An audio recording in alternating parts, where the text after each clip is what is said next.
Hey, welcome to the Rantaways podcast. My name is Cody. We are back for another week, and we have the ever evolving and revolving members of the cast. No Dan, but we do have Noah back. Noah, you were out of the country. I was like, hey, you ready to do the podcast? And you're like, no, I'm not even close to being ready for the podcast, Yeah. which is kind of out of nowhere. So, how has your week in Flesh and Blood been? And if you want to share where you're at or what you were doing for the last week, that'd be cool as well. Yeah. I was in Lithuania for work.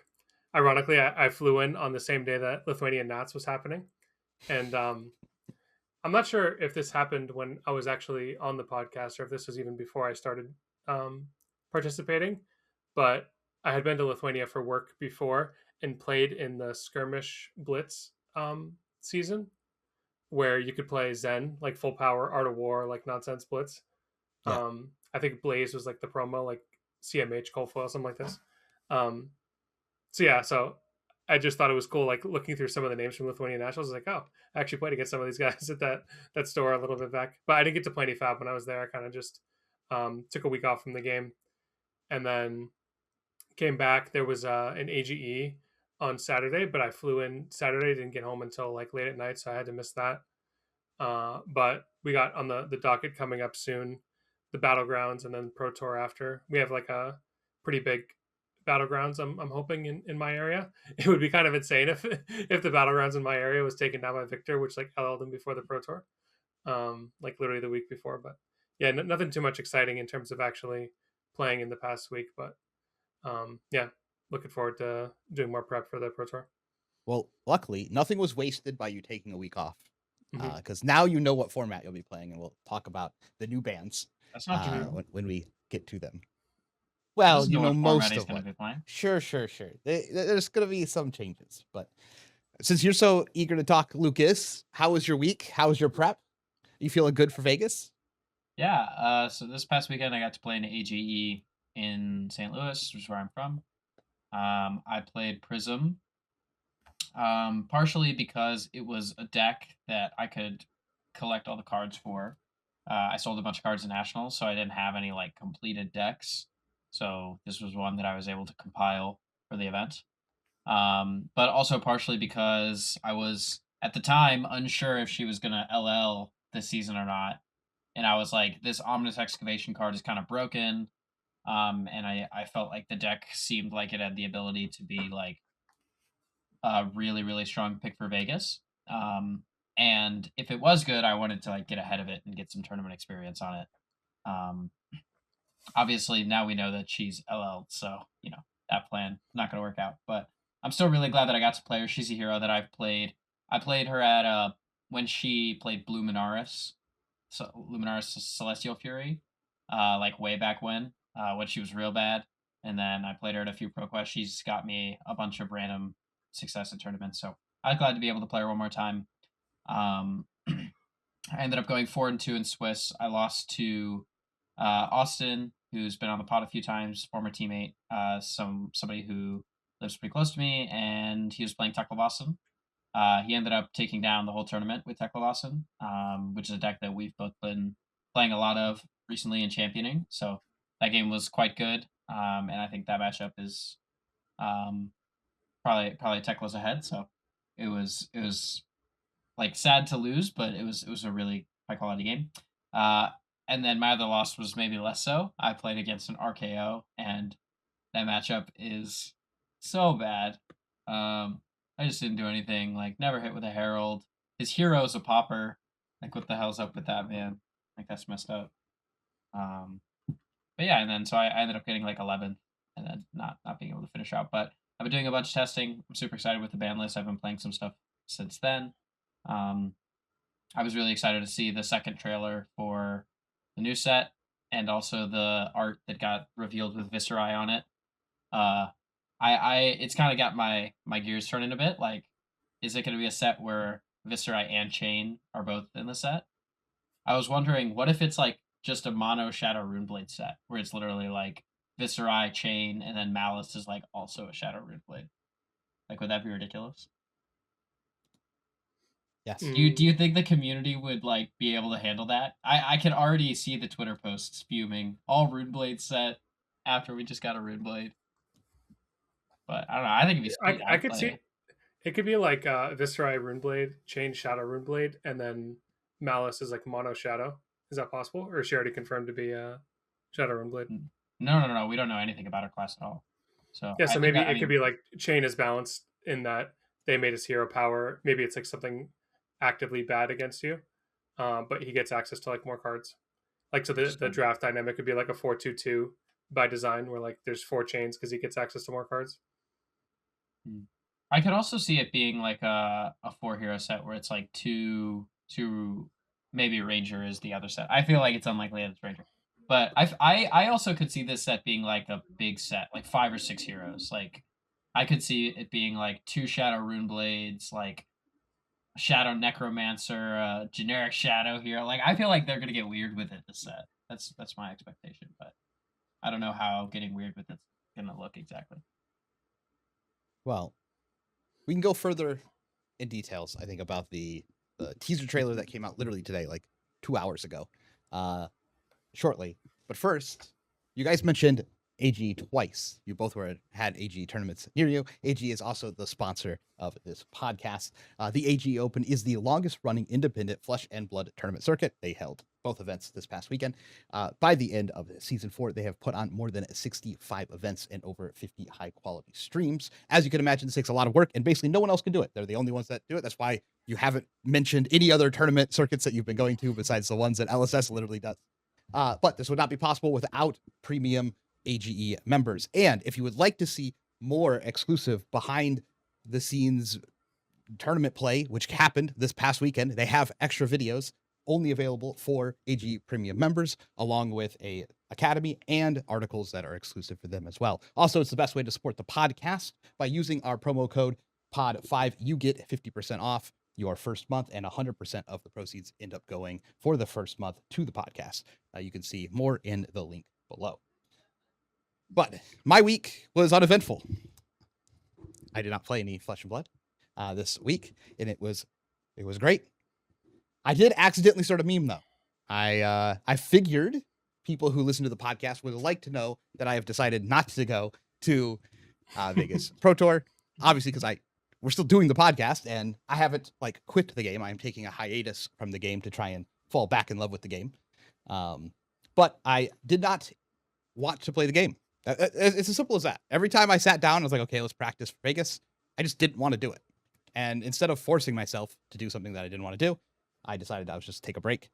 And apparently that spawned a nice meme over the weekend. And the weekend was great. I loved it. Every single one I saw, I loved it. You guys could make fun of that, make fun of me, and make fun of all the stuff as much as you guys want.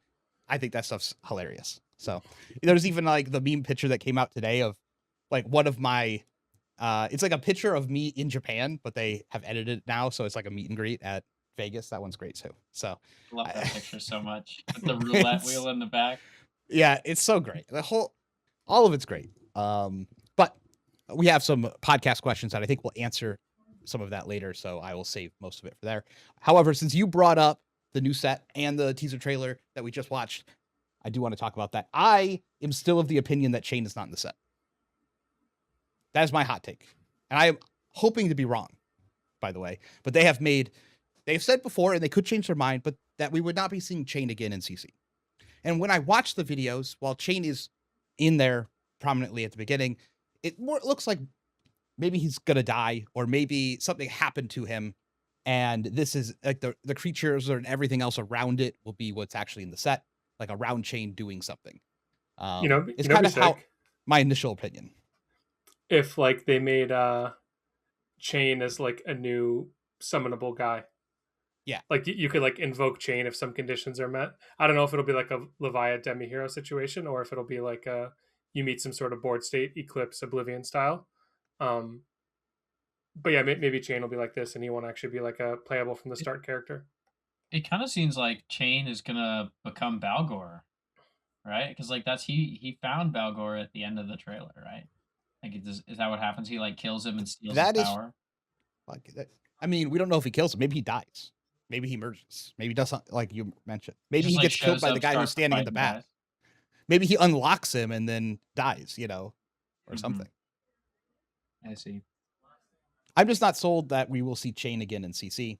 And that would fit closer with what the devs have said. Obviously, they can change their mind. A long time ago they did say that we wouldn't see chain again, but that could change. I'm just not sold. However, I'm still excited for the set. It's Shadow.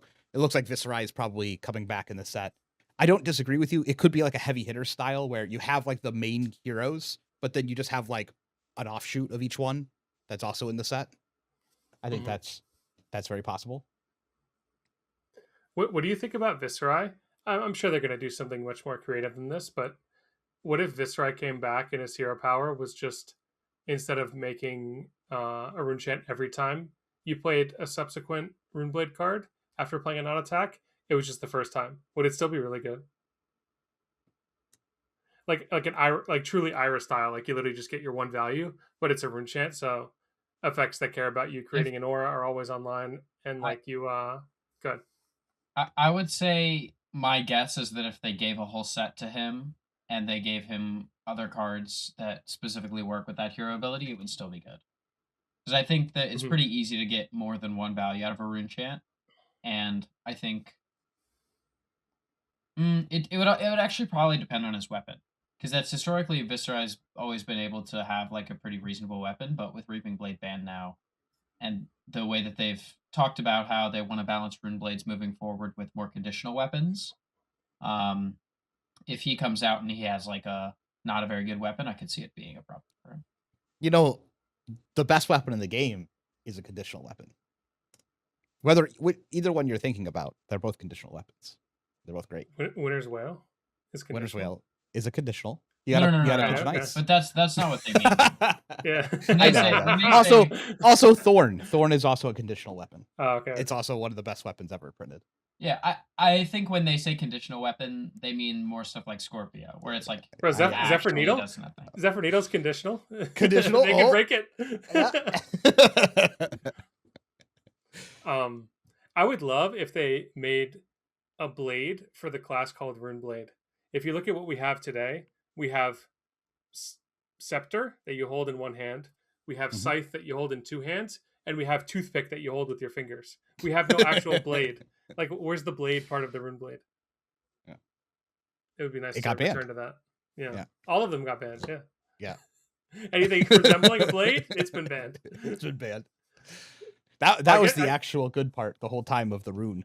It was the blade part was good. Yeah. The blade was just nice to fall back on. Even when you don't swing it that much as Viserai, it's just nice to know that you have your trusty blade. Agreed. I don't know. I'm excited. It was a cool teaser. I will be paying attention to what gets released in Vegas. So that'll be cool to see. Okay, let's hop in and talk about nationals. We're in the middle of a national season. Everything is being shaken up kind of right now. If we look at last week's nationals, I'm going to run through just the winners and the countries. We have Taiwan. Kasai won that one. We have Belgium. That was Dash.io. France with Prism. Denmark is Ziggy. Iceland is Prism. Brazil was Acilio 1, I believe. Cyprus was Ziggy. Netherlands was Acilio 1. Slovakia is Vinset. Finland is Jarl. Hong Kong was Gravy Bones. Mexico is Puffin. So Puffin has won a national. And South Korea is Jarl. Obviously, there's some surprising things in there. Some of that stuff happens every year. I think the most surprising thing is, dude, where's the Victor? Noah. Yeah, Why no Victor? I think people just are sacking. What if there's a conspiracy by Big Goldmane? The father paid all of his sons throughout the world to throw the game so that they don't win, and then therefore he's legal for Pro Tour. Is that possible? What do you mean? Is that possible? Is that possible? Like, do you think people would actually do that? Like, if they were planning to go to the Pro Tour, that they would like sack their nationals, that way Victor's legal. Well, we can look at the stats of this. Victor has the second most top 8s out of anyone else. Yeah, he lost so many quarterfinals, semifinals, finals. Yeah.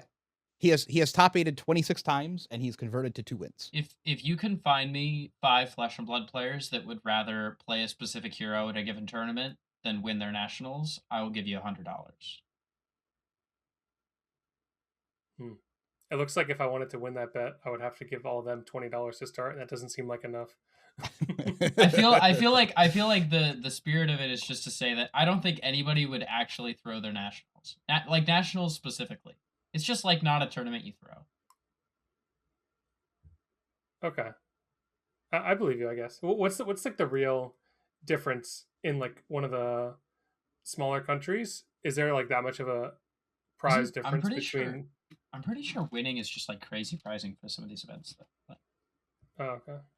Well, I also think the EV is just infinitely higher if you go to your nationals to win because there's less players, there's less good players. You also get a world's invite. Well, you get a world's invite regardless of first place or not, and you still get the legendary gold foil for Sure. making top 8. I assume. here, I don't know. I let's talk take about all these prizes. I don't win any of them. well let's take an example of a country that's close to your heart. Let's go Lithuania. Yeah, let's see. Lithuania event structures. It's going to be event structure. Sure. While you're looking for that, I wanted to mention a couple other things. Acilio has the most tops. Acilio 1 at 27 with 3 wins. And then the 26 Victor I mentioned. There's a massive drop off. It's Dash.io at 10 with 2 wins, which is actually a pretty good conversion. And then Mario, 10 top 8s, 0 wins. This deck not doing too well. Yeah, it's basically unusable. That's a sad fact of life. To me, it's like I'm actually surprised that Gravy Bones is so low. I think it's probably just from people are reticent to play the hero, but like they all should because it's OP. I think he should be way higher. It's in that category of like the good players that play this deck and make top 8, they convert. Like nine people have top 8'd with Gravy Bones, and 2 of them won. Like that's a great conversion out of top 8. And I think that matches up with like Ziggy is another one of those decks where like a really good Ziggy player is topping, and if they're topping, they're probably winning. We see 5 of those top, and then 2 of them convert to wins, which is pretty impressive. I think Gravy Bones is probably more in that category. Yeah, to me, it seems like we have like a triangle, and then people have the copium. Like the triangle is like the Acilio trying to combo you either with physical or with arcane. Victor just being like the defender with inevitability, and then Gravy Bones presenting like something you just have to answer on a turn by turn basis of like, are you killing men? If not, I'm getting more value over the course of turns. I think those seem like the pillars. Marionette has kind of fallen off as one of those like top threats, just because every deck can have an answer to him with the new boots, or if you're on a different slot, similar idea. Like he just with the limitation of spinneret to one color, the fact that people aren't necessarily forced to attack you, and the fact that if you go first, you're not guaranteed to get a mark on your opponent, I think just um, introduces a lot of variance into a game plan that used to be like very streamlined, where you just okay, most of the time I'm going to start my game where I'm going first, marking them, becoming number 3, and then playing from there. Maybe I lose a little bit of value because I went first compared to going second, and I had to like take some damage, so I'm behind there, but I'm ahead in the sense that my engine is online. And I think like if you go first and your engine's not online, then you're like super far behind. So this is my reason why like Marionette has fallen off a little bit. And then I think like the other decks that fill in this like middle area are just copium of people who want to play the heroes that they like as opposed to playing Acilio, Victor, or Gravy. My take on the format is that I think it's the not even that these decks are copium. I think in reality these decks are like close to strictly worse than what the top decks are doing, but they're not like that far off.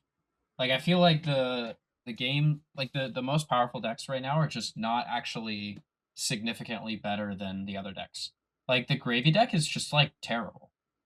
Like the deck just bricks so often, and like you only have like you have like single digit cards in your deck that make gold. Like that's insane. Like there's just not really ways for these top decks, I feel right now, to like impose their will on the format outside of Victor. I think Victor's the exception because he just has the most inevitable game plan of like, I'm gonna block with 4 blocks, I'm gonna play cast homes. If you can't deal with this, I'm just gonna win. but like the gravies of the world, like all the aggro decks right now, even Acilio in some games, like they're just not actually consistent enough to be able to like be strictly better with real consistency with such a small sample size of events. Like it just feels like even though I would say that Gravy and Victor and Acilio, and I would throw Mario in there as well, are better than the tier below of like Syndra, Fi, Fang, Vincent, Dio, previously Prism, Ziggy, like all these decks, but I think that they're close enough that, especially with these national tournaments where people want to play things that are more catered to their specific metas and people like know the people who they're going to play better, I think it makes sense that we're going to see such a diverse field. Because I just don't think that the good decks are like, they're not just winning their good matchups. Like it's not like a Zen or like a Viserai where it's like, if you have a good matchup into this deck, you're just going to win almost all the time. Sure. Did you find the pricing while we were chatting? Yeah. Lithuania first place pricing is 4 boxes.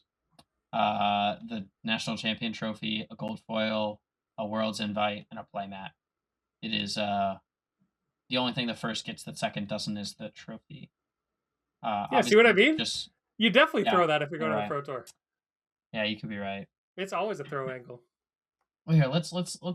I won't pull up a different one. That's gonna take a bunch of time. Yeah.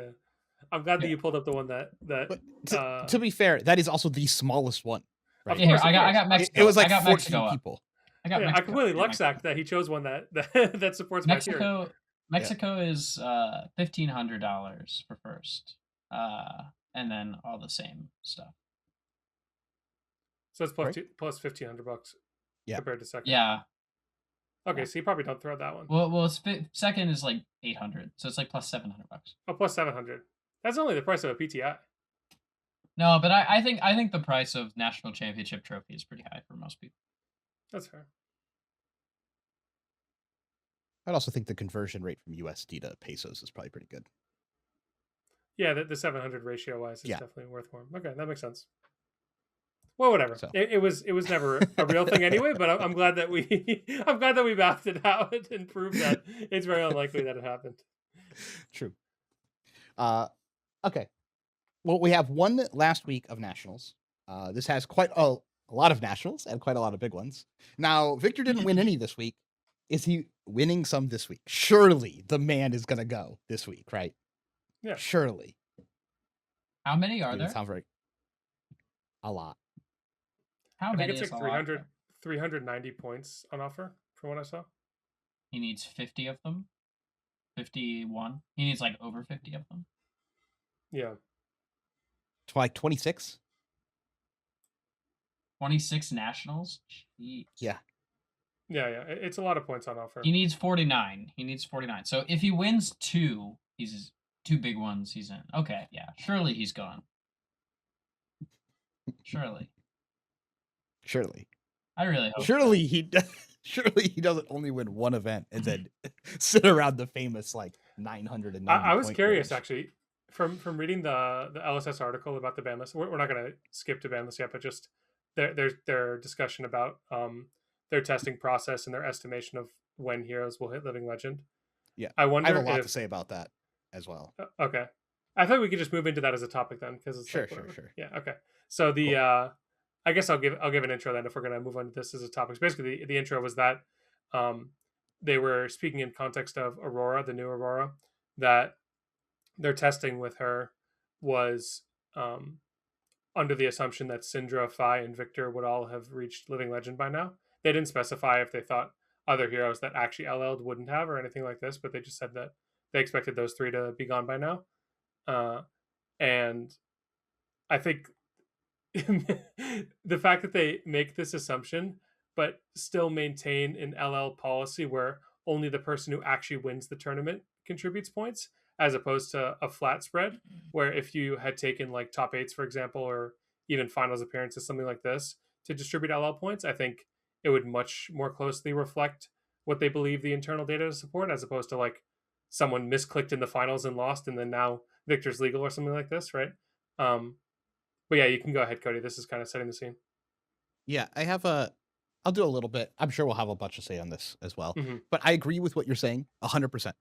If they believe that their testing process is good and accurate, and that seems to be what they're indicating from there, is that they're not going to go into details of why they figured it out, but it's not just a lot of guesswork, but they are testing these heroes in an environment in which Syndra, Phi, Victor no longer exists. However, they do. And they believe that if real life had reflected on their testing environment, that maybe these heroes and sets would have landed in a better position. If they believe all of those things are accurate, then they should make the model of the game fit better to their testing cycle. Mhm. And if then flattening out the LL points over the top 8 results in them getting a closer to their testing cycle when they're testing several years in advance, then they should do that.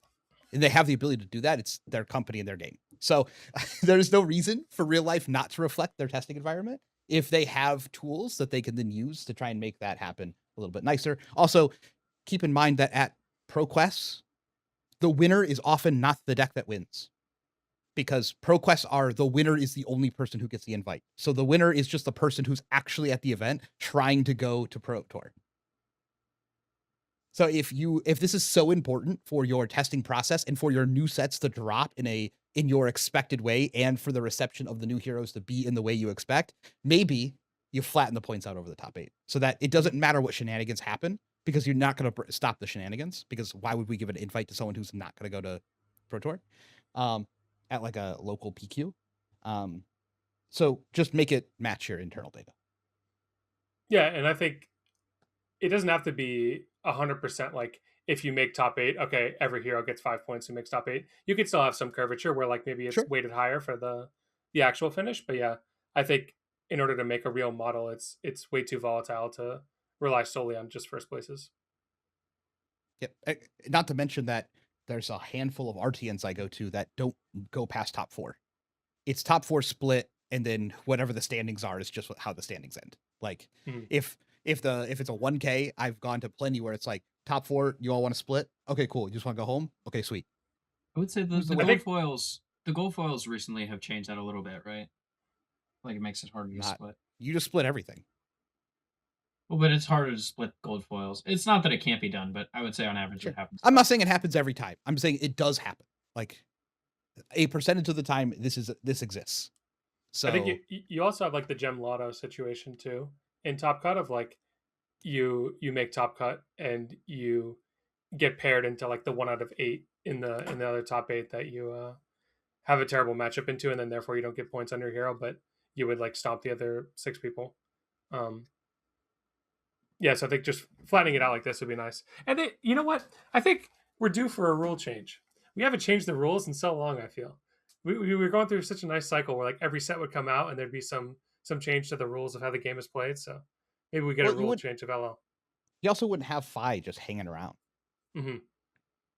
Like there's all these heroes in a spot that I don't think serve the game in any viable way. Like new players aren't going to play Phi. Like you can't in any good conscience recommend them pick up a Phi deck to play. And then like older players are going to maybe play Phi and come out, but like no one's putting enough time into Phi to really get its points. We did see like a nice pickup on Phi, but it hasn't translated into actual points for Phi this time around. However, it topped 7 times. And so if tops gave points, then Phi would probably would be gone. And then we just don't have to think about this hero anymore. Yeah. I think also it'd be really nice to if we look at like the Boots of Omni Ward that I was talking about before, how they have a cost to tap your hero to use the ability to prevent a damage. Mhm. And there's just like still a significant majority of heroes where that doesn't matter at all. Of tapping your hero, we still have like the old knockers, like Acilio 1 is kind of OP with old knocker because tapping the hero never matters. You just like get the resource whenever you want. I think it'd be nice to try to keep evolving the game to where tapping your hero, because the heroes are using the tap mechanic, actually becomes like a real um, cost for all the heroes and not just like a burden on heroes that have to tap to use their ability. Sure. It seems like that's just a design space that they want to explore of like, I'm going to make an additional cost, not paying resources, but forcing you to tap your hero so you can't use it for something else. You're quiet, Lucas. What are your thoughts on this? Oh, you guys are spitting. I don't have anything to add. I see. I don't think I've ever heard you be quiet on a topic, so I was He's being reflective, dude. I see. No, I thought that was interesting, and I liked that they put that in the ban and restricted. So Yeah, hey, I look, enjoy. these I came enjoy out reading with that those. testing environment. And I was like, oh, okay. Well, that explains a lot. So how about we resolve this issue so we don't run into it again? Like, Yeah. Okay, so do we want to talk more about that article then? yeah. So for people who don't know, for the ban and restricted announcement, it was pretty straightforward. We have Electromagnetic Somersault Blue coming back. We have Skyward Serenade coming back. And then we have Talk a Big Game. And then they did it. They banned Remembrance. It is gone. And it is gone. So I want to go a little bit at a time. I have a lot to say about how this was written. I thought it was beautifully written. This is one of the first BNRs in a long time that whoever did the writing for this and the tone writing for this, phenomenal. This is probably the best written piece from LSS I have ever read. It is like, it explains the thought in a way that makes sense, doesn't seem dumb, and is not insulting the player base.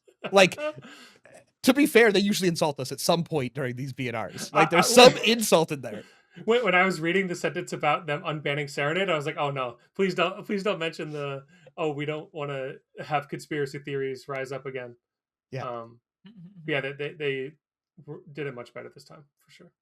Yeah, they addressed everything. Everything made sense. They explained, hey, we expected this to be a little stronger because of our internal testing. You're like, oh, that makes sense. Yeah, it is kind of hard to model that a year out. I could see how you thought Victor would be gone and Phi would be gone. We've been saying Phi would be gone every year, every format for, 2 years at this point, it feels like.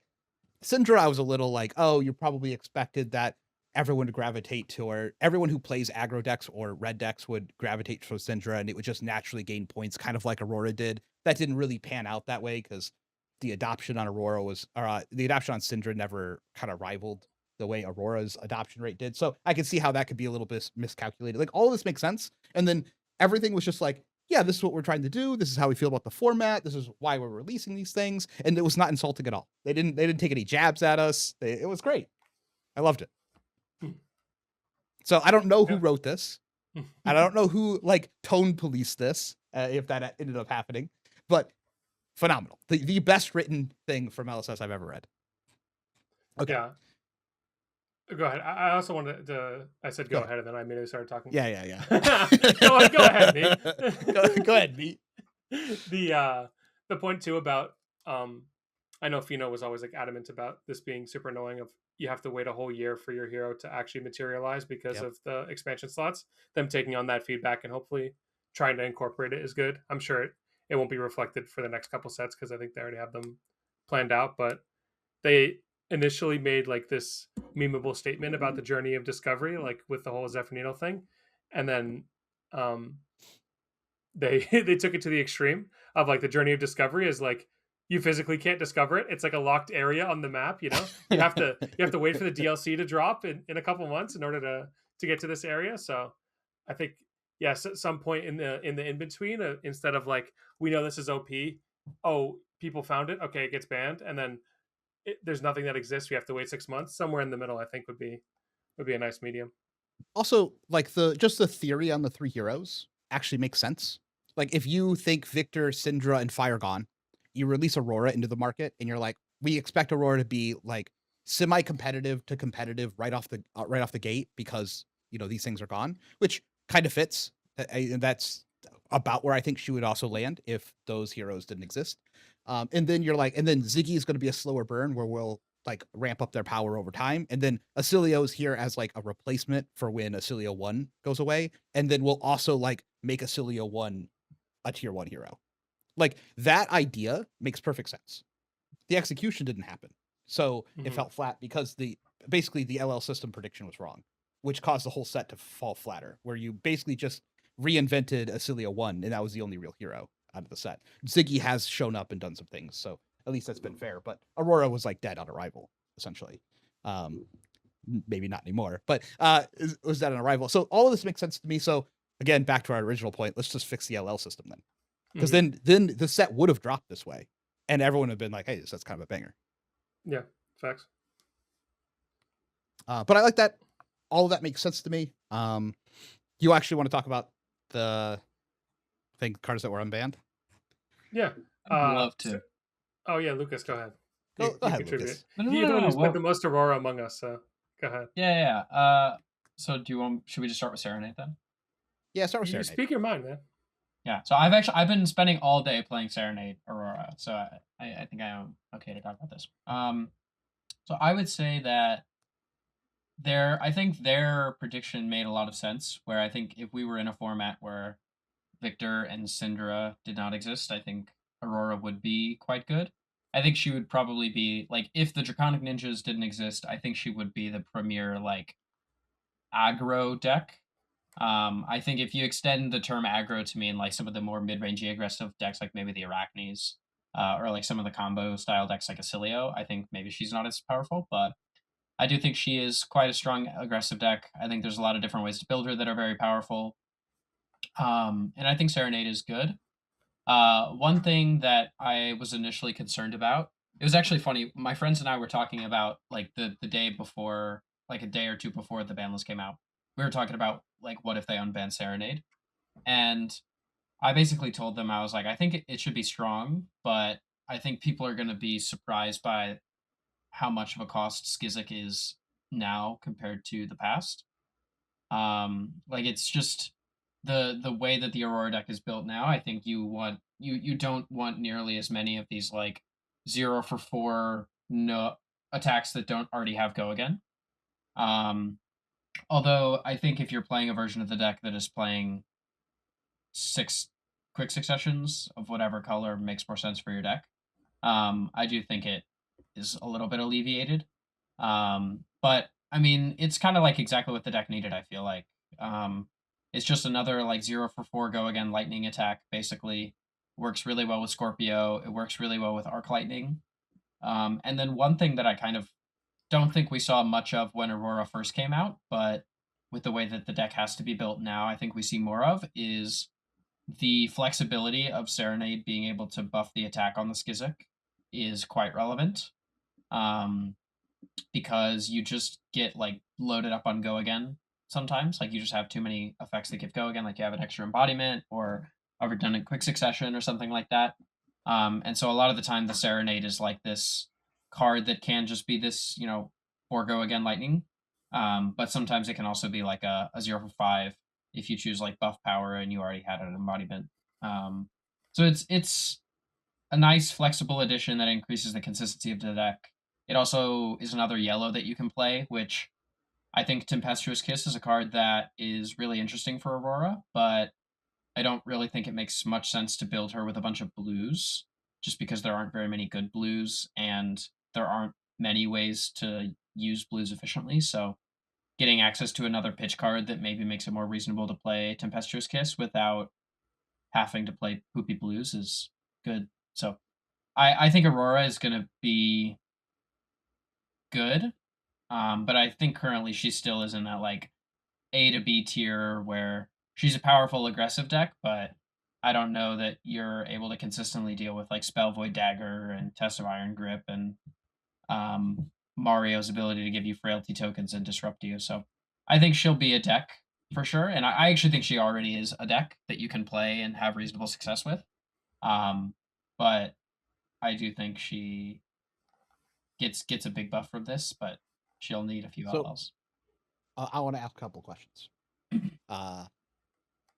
Which is nice now. Now that I am not testing for Pro Tour, I get to bother you guys and try and draw out as much information as I can that you guys have been working with. Does this makes the combo stronger? There is no Like combo. playing that version, there is a combo. Like you could still deal your arcane damage. No. There's no You combo. don't think that's playable? Without remembrance, it's like it's nothing Yeah. new. Yeah, but basically lining up 2 Arc Lightnings is just not a consistent strategy, and you don't actually have that.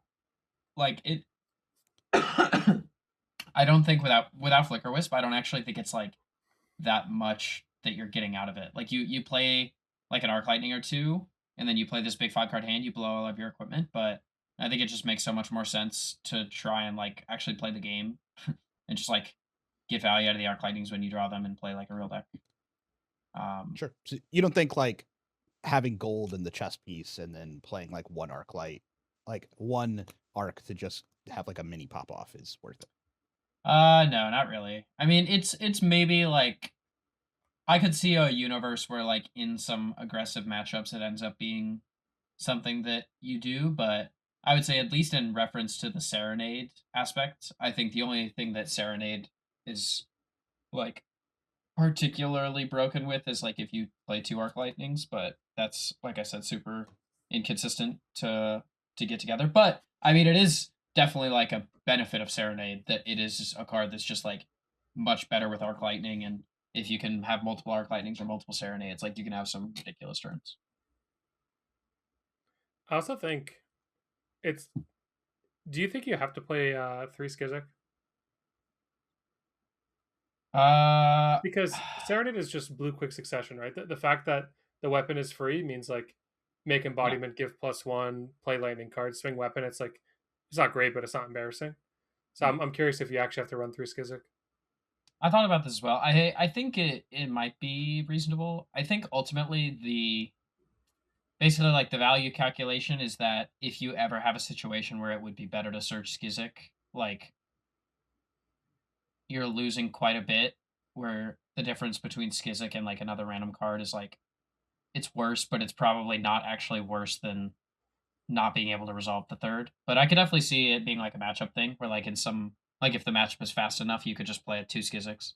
Because the other Mhm. problem is like there's just games where you like draw Skizik early and then you draw like two Serenades. And I'm not trying to play like 3 Garnet, 3 Brilliant, dude. Like I want to play like more of the Serenade, right? I don't want to play so many Skiziks. well, no, It's no, but just so I'm much I'm worse saying now. I'm saying if you play like 3-2, like you'll have some amount of games where No, like 3-2 is fine. Yeah, well, but I'm saying like you'll have games where you draw the Skizik like first, you have to block whatever, play bro. it, and then you draw Whatever. two Serenades. Yeah, whatever. It's blue quick succession. It's fine. But it could be like 0 for 4 go again, which is better. Maybe Maybe what if you side one and out depending on the length of the game? That's what I was that's what just saying. Lucas was starting with. Yeah. Yeah, yeah. Okay. Yeah, so I think it's maybe something worth testing, but hmm Here's my other question. This change to make Aurora better is seemingly on the back of the fact that Syndra, Phi, and Victor are still around. But what if Victor's gone? Oh, you think they're gonna like reban it again? No, I mean just like if we look at the post said Mm. we thought Aurora before this change was good enough because we thought Syndra, Phi, and Victor were not going to exist in the current meta. But it's possible for Victor not to exist in the meta for Pro Tour. Right. mm-hmm. So does this make her too strong with the Serenade?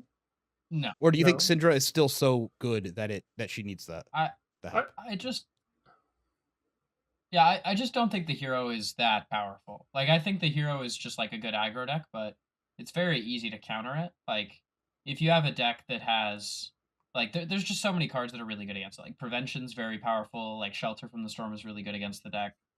Um like Valiant Dynamo decks that are built to block 4. Like Dynamo plus 90 reacts is like a monster to deal with. Like she's pretty fatigable, I think. So like playing a mid-range defensive Jarl deck that can punch her when she gives them space is like seems stuck. So I think the deck is really easy to counter. But I could Okay. see it being like a dark horse pick. Also, I think the Syndra matchup in particular is just I was talking about this the other day. I think basically it's like it's not that you're super unfavored, but you're just worse.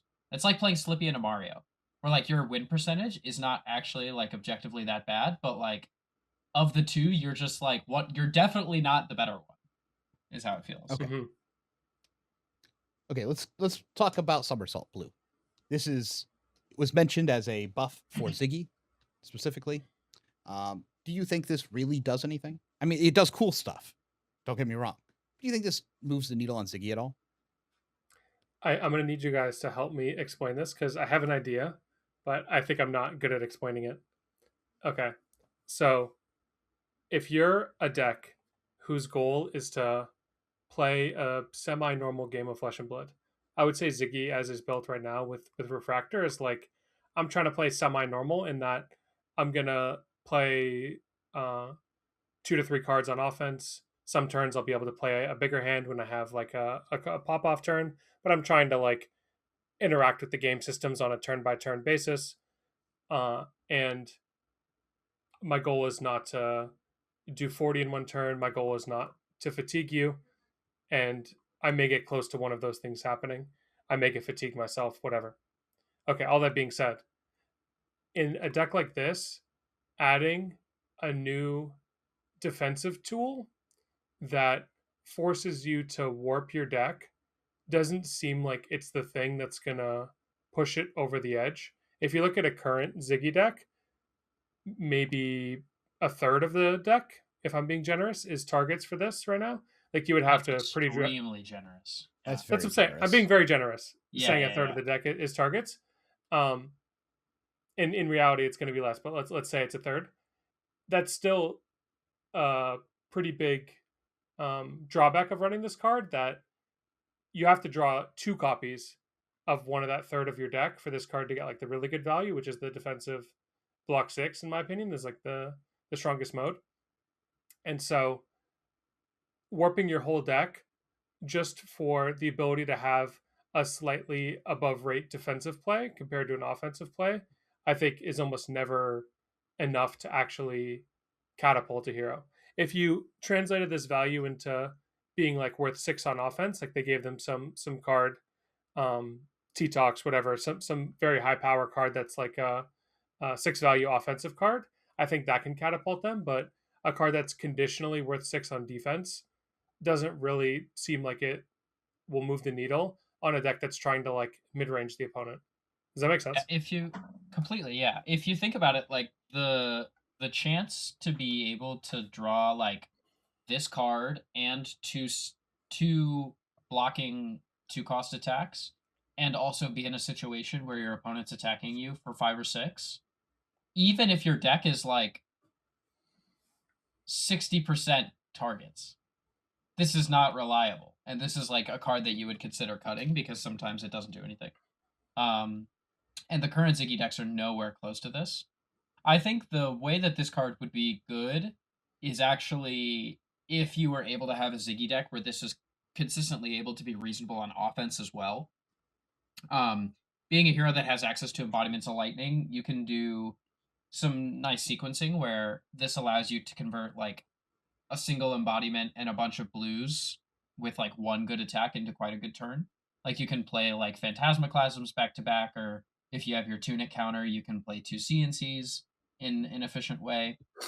So I would say that that's probably where I would guess this card would actually land, is if you can play a Ziggy deck where this is like able to block 6 in some matchups some amount of the time, and is also able to be like a reasonable proactive card, maybe you could see including it.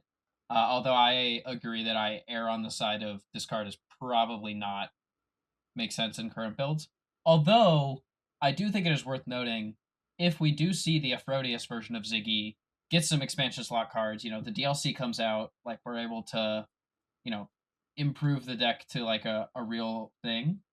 I could see those decks playing a higher count of 2 costs just because they don't have a weapon that lets them swing consistently. So if they have, if there are decks of Ziggy that, let me start over. I think there are definitely builds of Ziggy that could exist that don't take that much work that would make this card shine.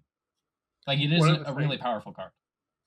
Yeah, one of the things that in the wake of Prism being LL'd, people won't just like generically have poppers in their deck outside of like ones that fit with what their deck is trying to do. At least that's my opinion. So I think, yeah, you definitely leaning into large phantasm attacks would be something that the Somersault game plan works well with. Because you have to think about the actual deck building with this card. You're putting this blue card in your deck that doesn't actually contribute to damage. Yeah. Unless you're bouncing back one of your big attacks. And so you are a deck with no real weapon. So you don't have like the Enigma Chi endgame where you just have like your weapon on demand. So including a card in your blue base that is difficult to maneuver and doesn't like help you against getting fatigued by some like Clash of Bravado defensive guardian, or even just in general a deck that's able to present like tricky damage and block well, then you have to spend your blue in a situation where you talked about like a Proteus. If you're playing like more 2 costs, your hand has to be so specific as well. Now you're introducing another variable of like, I have these 2 2-cost reds, I have to block with them, then somersault it back, and I also have to have the other blue to be able to like make my turn function. Yeah, like So I think my like slotting this card in as a part of your blue base, I think is also a little bit suspect, because you're going to want to be casting it most of the time. So it's actually going to function like not a blue. I think we got it. Somersault sucks. It's not doing it. It's not that. It's not going to improve Ziggy that much in the short term. Yeah. And there's basically no one else who can use it. See the problem, Cody, is that I love electromagnetic somersault. It's probably one of my I favorite know cards you in the do. game. dude. So But I we would got talk about two it for other hours. cards to get to and 100 questions. So it's been so long since I've gotten to talk about blue electromagnetic somersault, man. It's too good. I'm glad you cut it off though, because I was gonna go on forever. We can yeah. I was gonna We got so much respond. more. We have so much more to talk about. Yeah, Okay. And speaking of things to talk about, we can talk a big game. Got unbanned. Mm. The mysterious card that was banned out of nowhere when Super Slam was coming out, because it was far too powerful for Lyeth or maybe someone else to use. I think It is now back, and they said I- nothing about it. They want you guys to discover it. I don't think they actually said it was far too powerful. I think they just said that it promoted like very unfun games. yeah. Yes. So for anyone who's unfamiliar, there's a couple main things that this card does that are like why it was banned. So the first thing is suspense auras. So in Pleiades, or probably more realistically Lyeth, if you're playing these decks that can put like 10 to 15 power worth of auras in play and then have a big pop-off turn where you attack for like 20 to 30, if you can put that behind like a confidence token, you can just make this talk a big game worth like 10 to 15 potentially.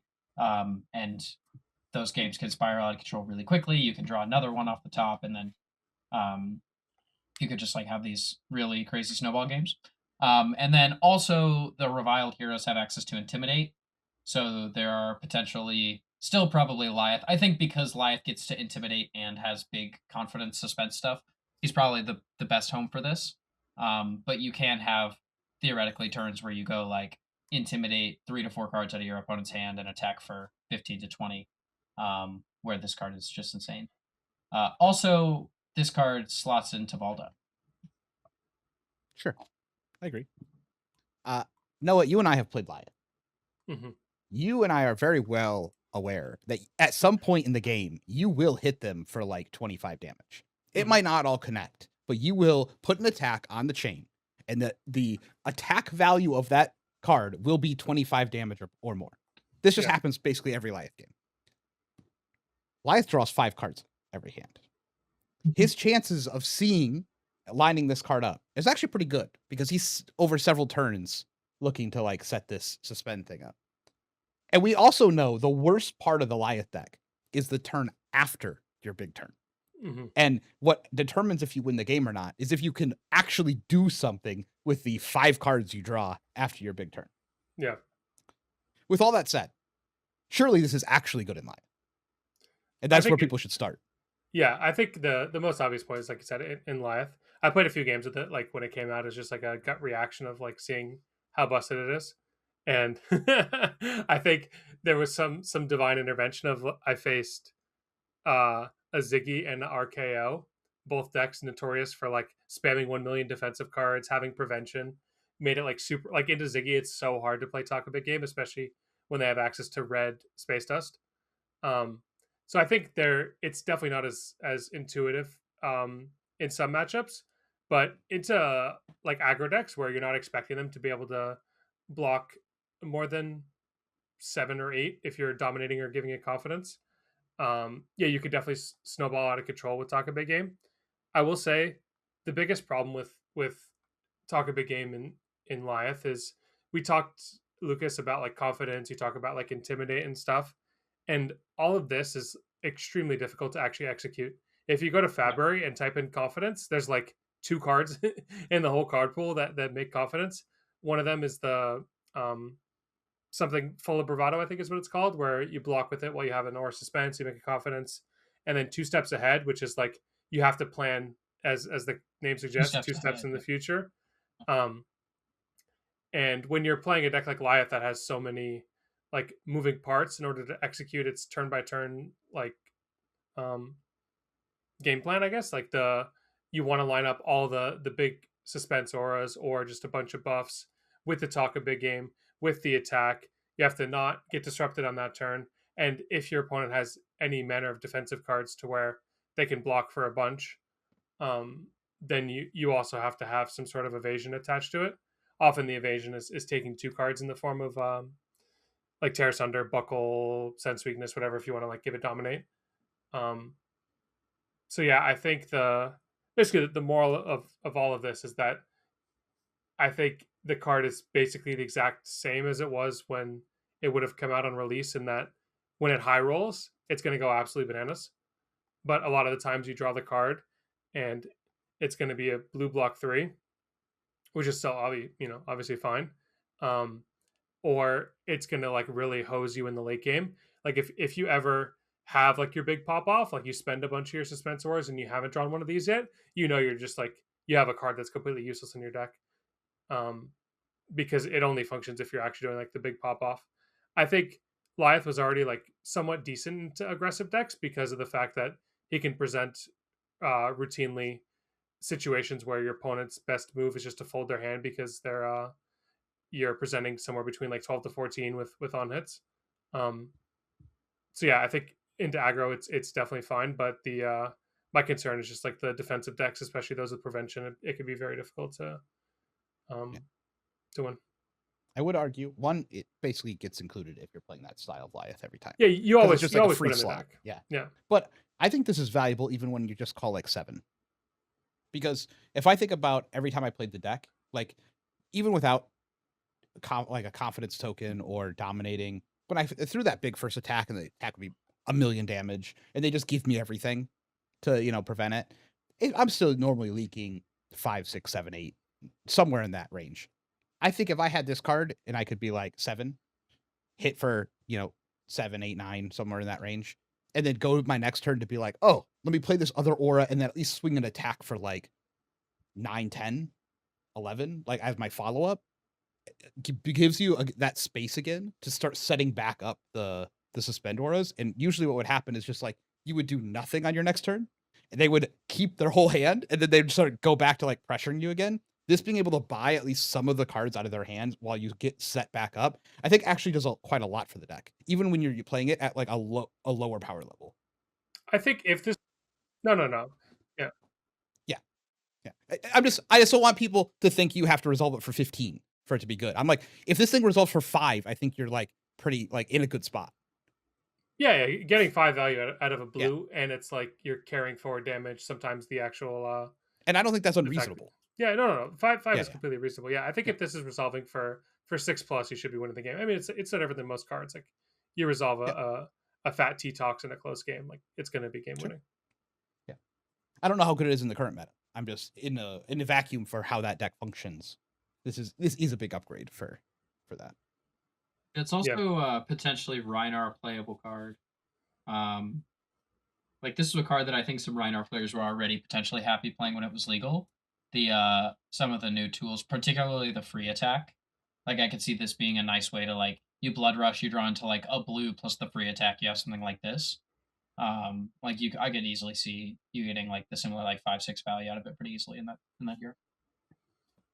Yeah, I would say Rhinar is definitely strained in the amount of blue misses that he can play, but this probably just power creeps whatever trash card they were already playing. Mm-hmm. Okay, now let's talk about the ban. The banned Remembrance. So Stack Homes Infinite is dead, at least as far as it's currently done. You can still stack them at the end, but you kind of have to actually play the game in some form. You can 100% fatigue and then try and stack them and then actually resolve them in the end game, but it's a lot harder now. But outside of that, the go-to beating fatigue strat is gone. Gravy has to they have to be able to do it in like first cycle, half second cycle. Like they actually have to play their cards in a reasonable way. You don't just resolve every boat and then put your boats back in and then resolve every boat. Mhm. And I mean, Asilio won. We were just like, well, we're just going to play Remembrance twice and hit him with big spells, and basically it wins the game.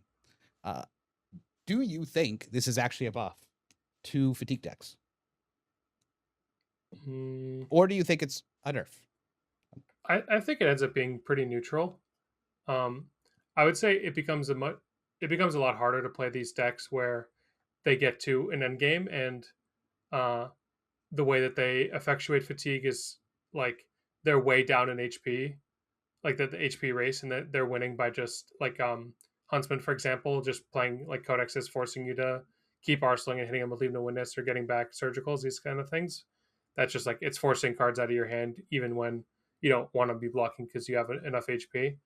Yeah. Um, but I Jarl does think the same it's thing with Oakenolds. yeah, Jarl similar thing with Oakenold, yeah, exactly. But I think all these strategies can still win. It's just now the onus is on the fatigue player to play more clean and like just save these cards for the end game as opposed to being free to cast them or block with them early and then know that they could just get them back when the opponent's deck is weaker in the end game and they have like space to cast Remembrance.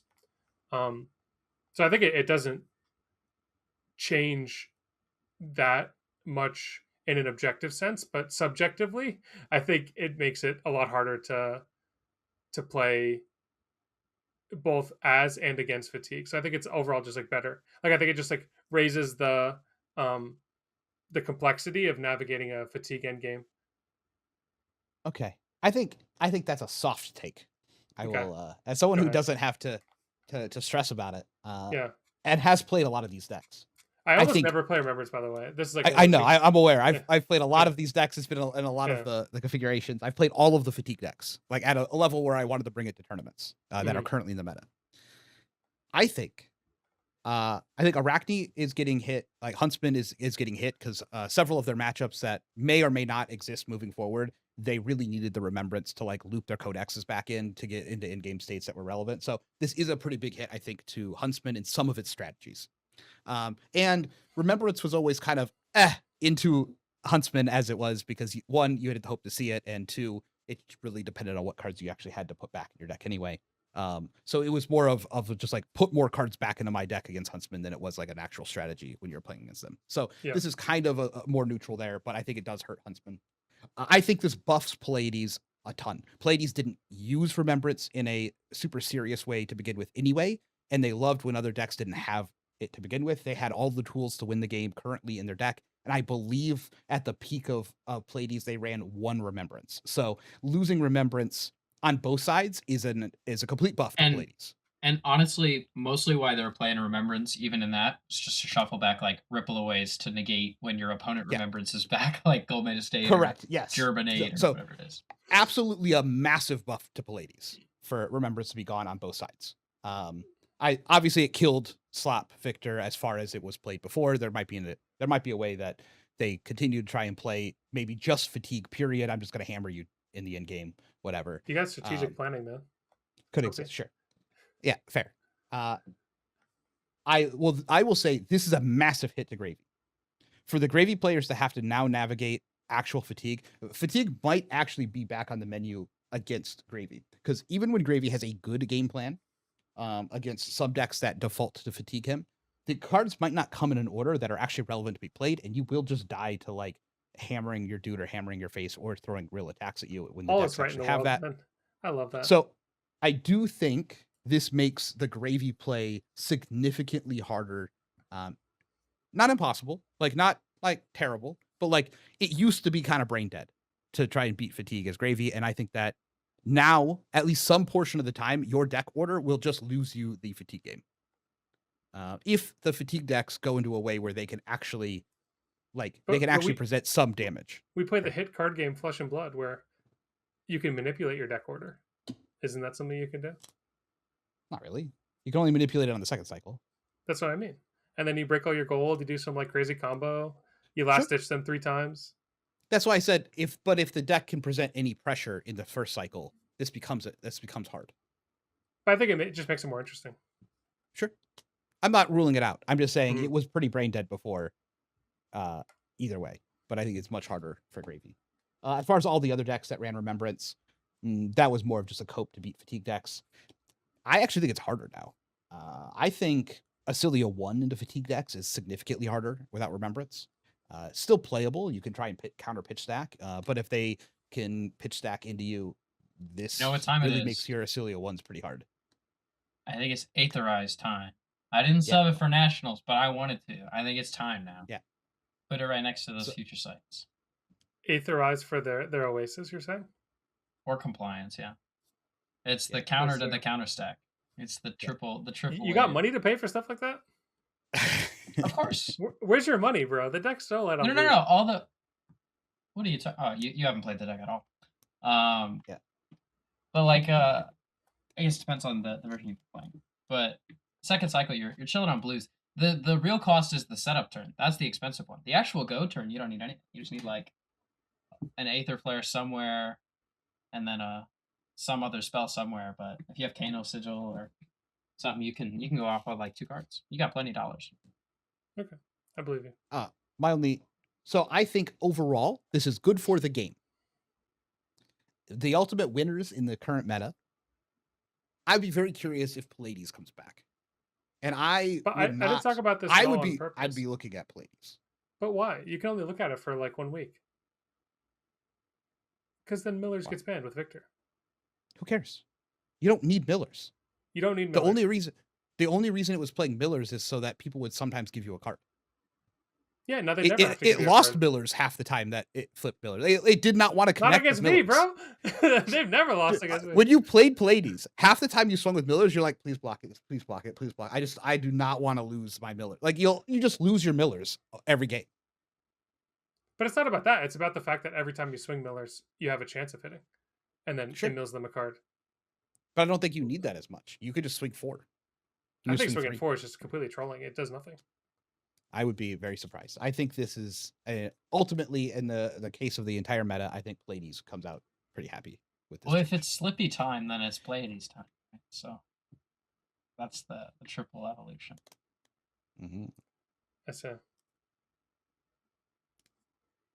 Anything else on Remembrance?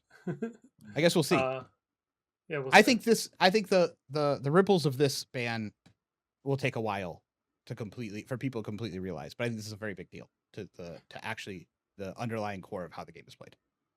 Yeah, I think it just like cleans up the game and makes it better. It's not necessarily. Oh, I'm happy about it. I'm not. This is not a complaint. No. This is what I've been asking for. It's not so focused on like what hero wins, what hero loses. It's just a generic that like didn't need to exist. No. Lucas, are you happy? Remembrance is gone. Very happy. Banger. Sweet. Anything else you guys want to say about the ban and restricted announcement? No.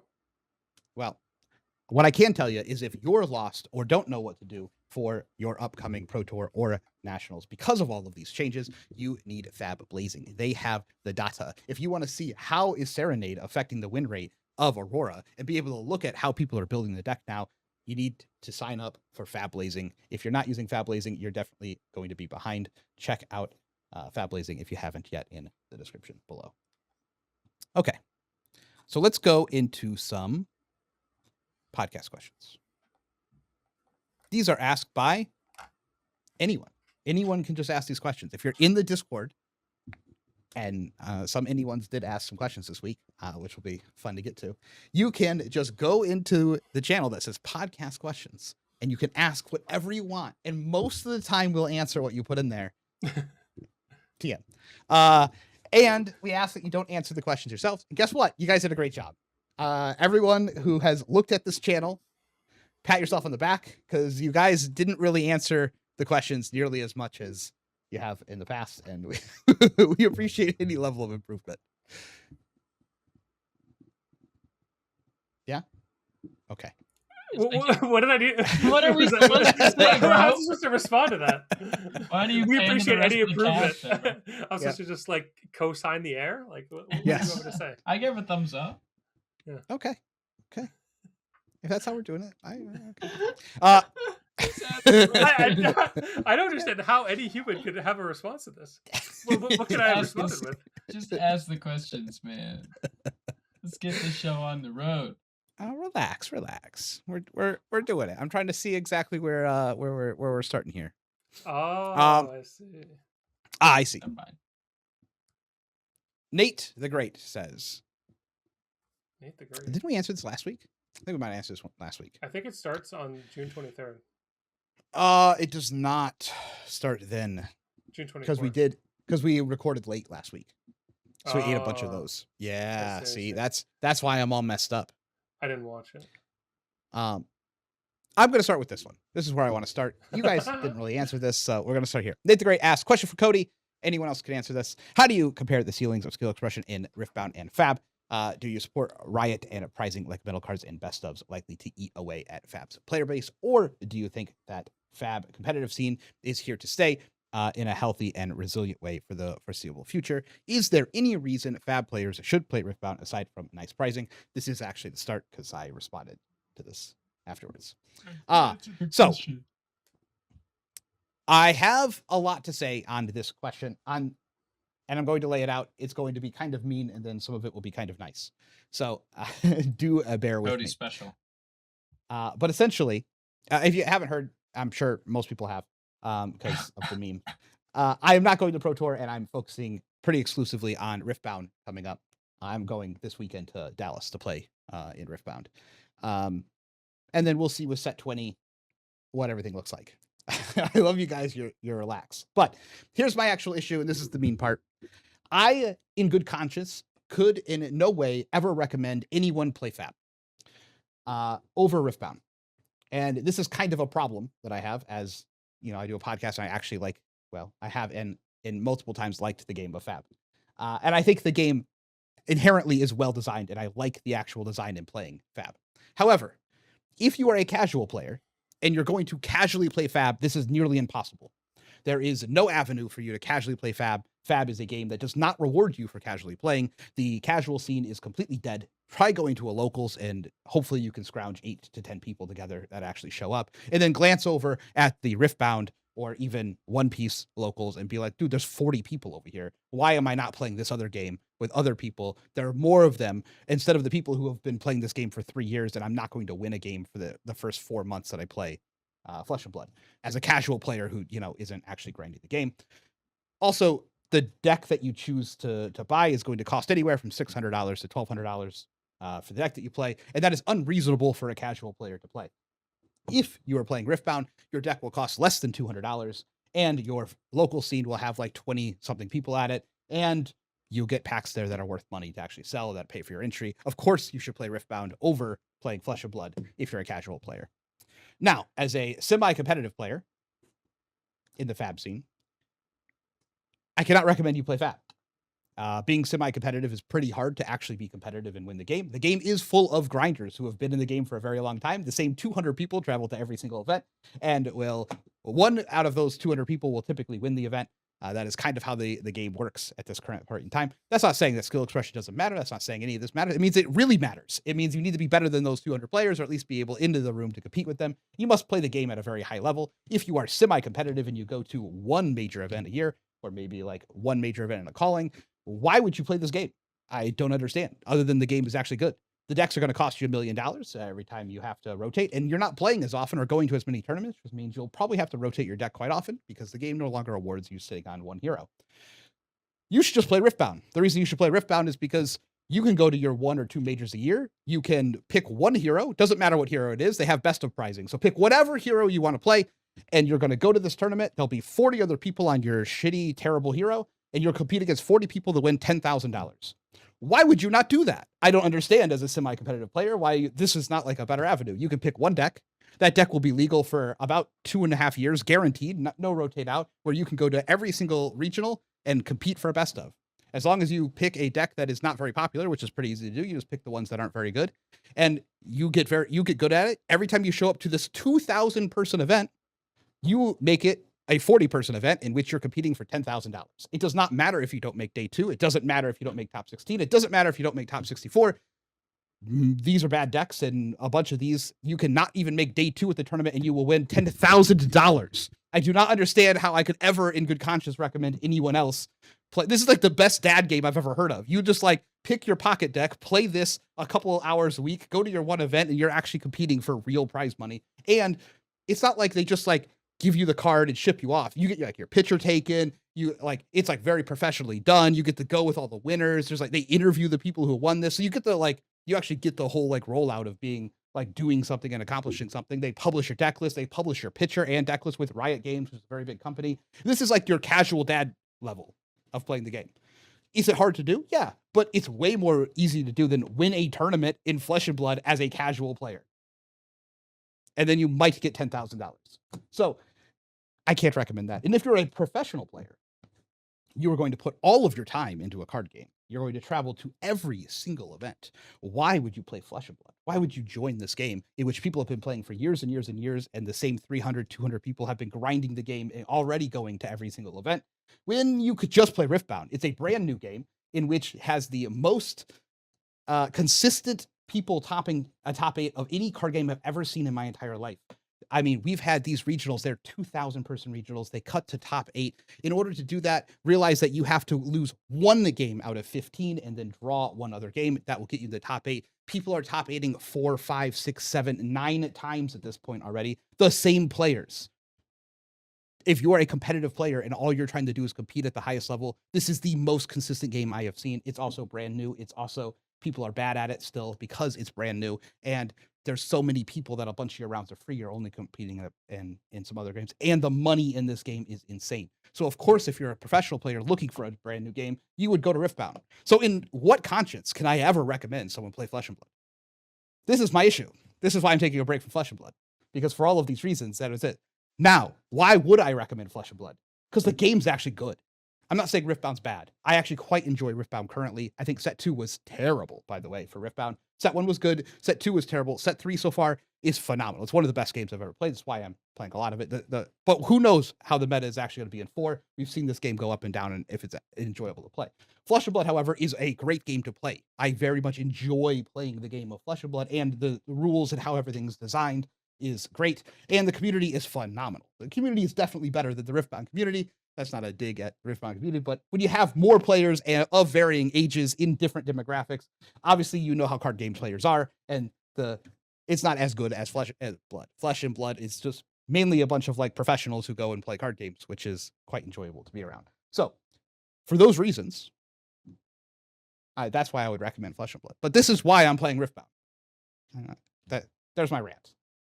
So until Flesh and Blood fixes these issues, like, how could you ever recommend this to someone who's looking for a new game? I can't.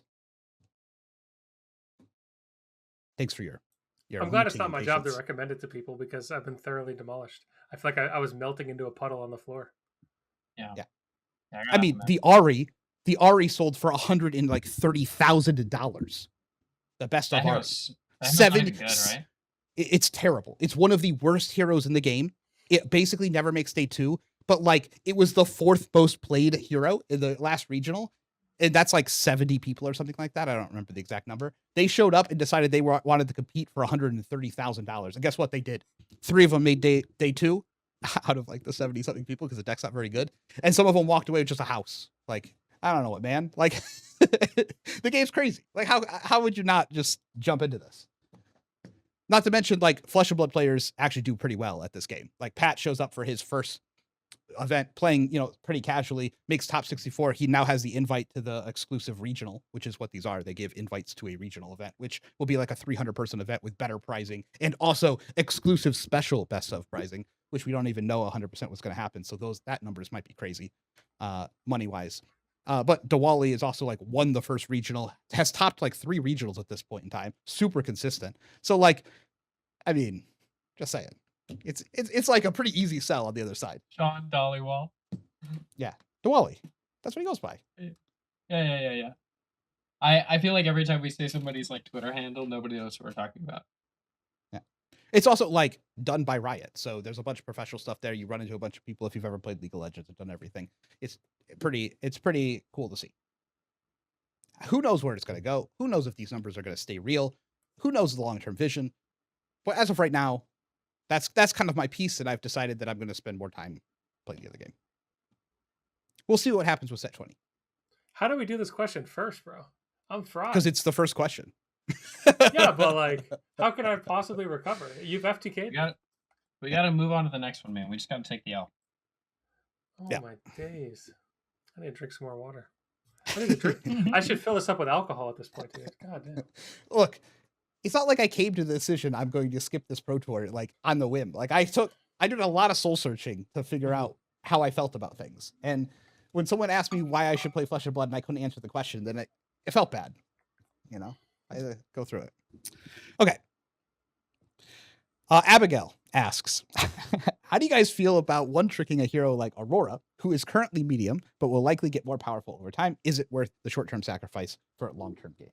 So instead of one-tricking a hero like Aurora, you can one-trick a card with the name Aurora that involves flipping cards off the top of your deck and summoning very powerful boss monsters. I think that's worth it for the long-term gains.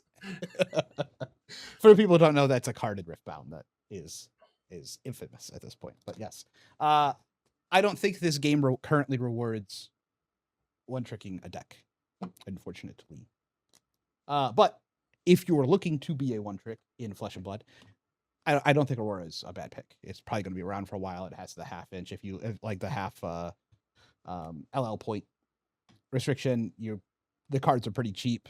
The deck seems functional enough. You can play, and if the meta changes, it at least has answers that it can adapt to. So it's probably one of the better ones to pick. I think if you find a deck that brings you joy when you play the games, you should just continue to play that deck.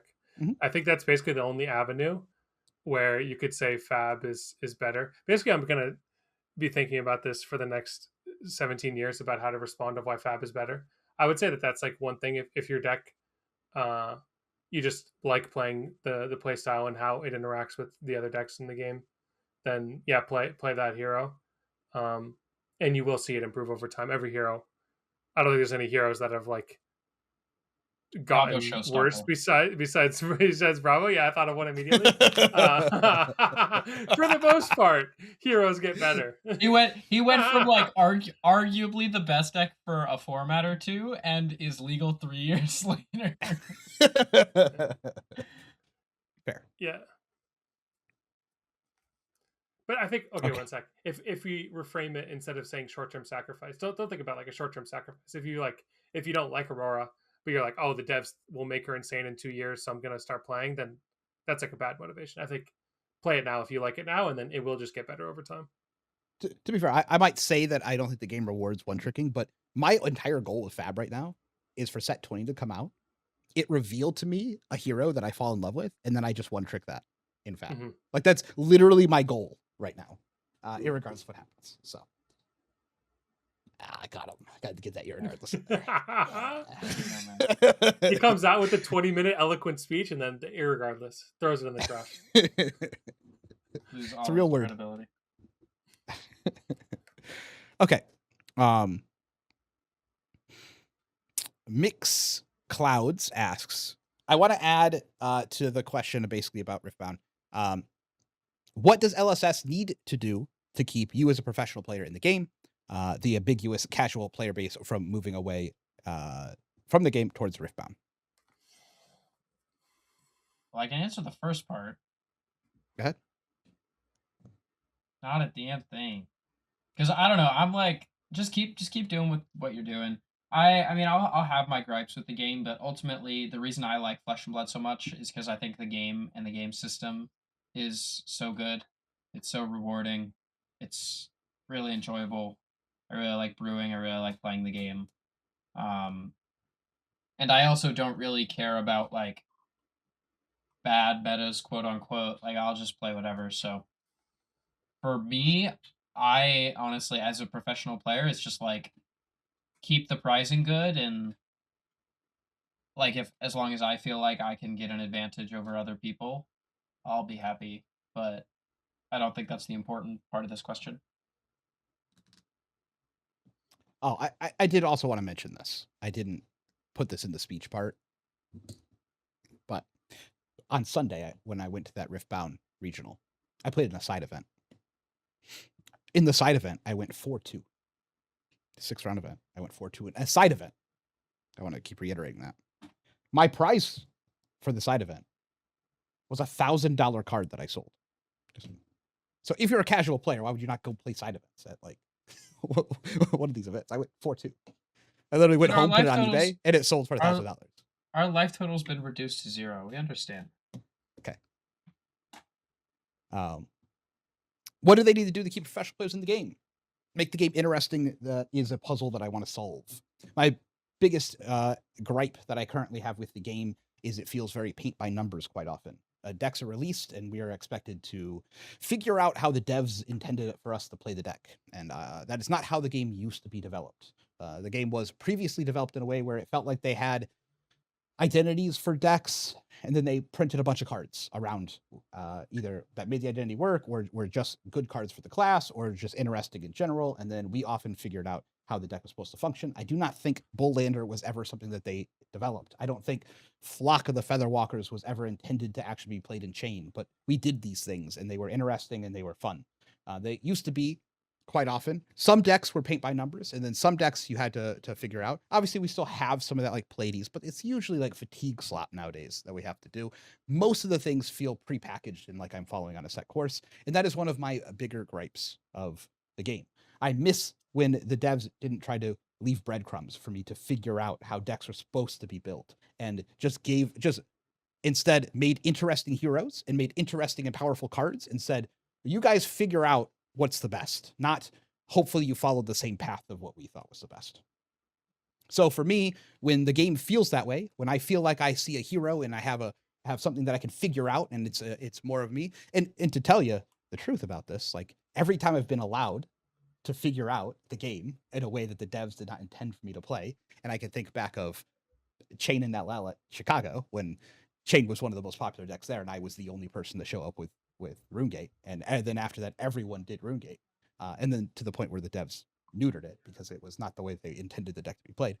I will say that when I'm given that type of freedom, I find the game great and enjoyable, and I usually do well. So maybe that's why I find it great and enjoyable, because these things come hand in hand. But I think if they can allow me some freedom to figure it out on my own in a way that they did not intend, I think that is an enjoyable process. That's what I liked about the game.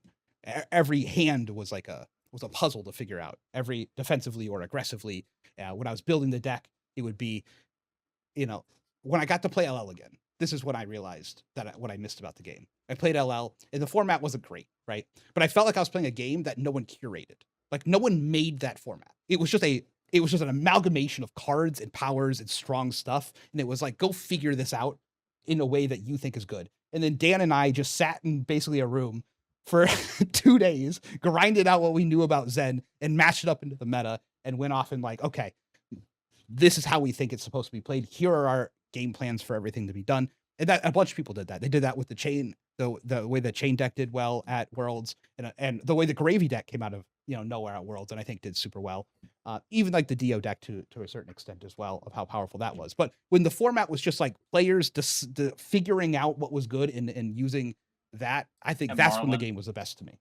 Yeah. Marlin as well. I think that's a good example. But I want formats that don't feel like they were created in a lab for me to eventually like follow the breadcrumbs too. I think Noah's example of the shaded region on the map is like so it rings so true. Like it feels so right in my heart of like how Flesh and Blood design has felt recently, where it's like not only do you have like future stuff, like you have rewards that you haven't unlocked yet.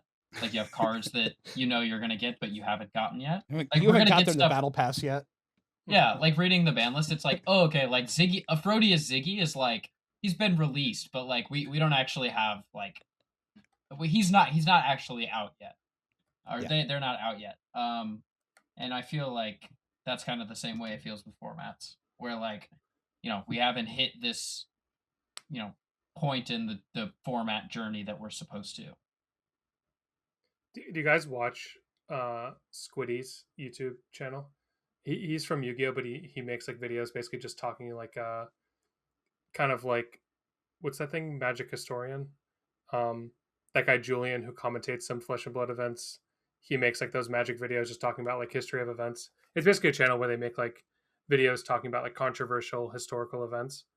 And one of the more recent videos, he talked about with Patrick Hoban infamously uh, Oh yeah. citing in the second gen. This isn't Yeah, talking about the second actually, gen. I didn't know that was the name of the channel, but I have watched this video. Yeah, like, the I'm sure last people week. have gotten it Yes. recommended. It's like Yes, very yes, popular yes. in the card game space.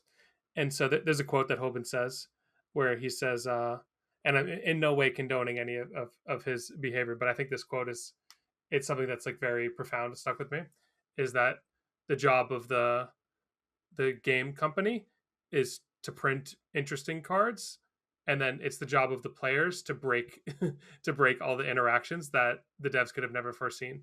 He says it differently, but basically, like the point is, it's like the devs create a sandbox where lots of things are possible, and then the player's job is to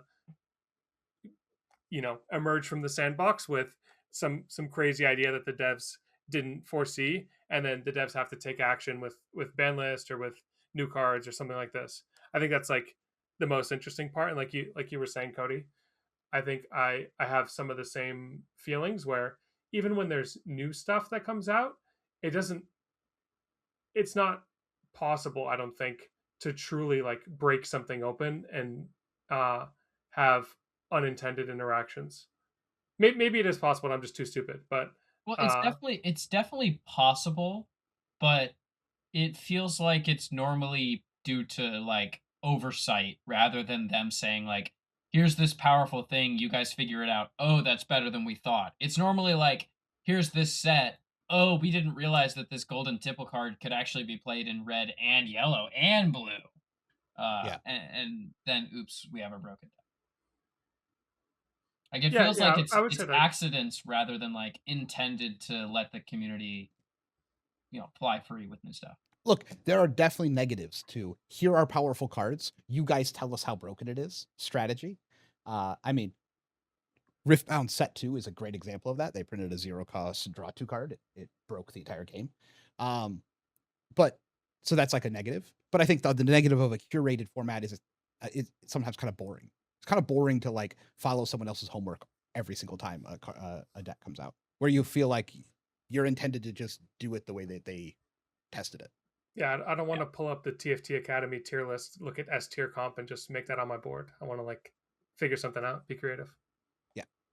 But so there's the answer. What can they do then for casual players? I don't know, man. I don't know. They should do something, but I don't know what it is. I'm not that smart.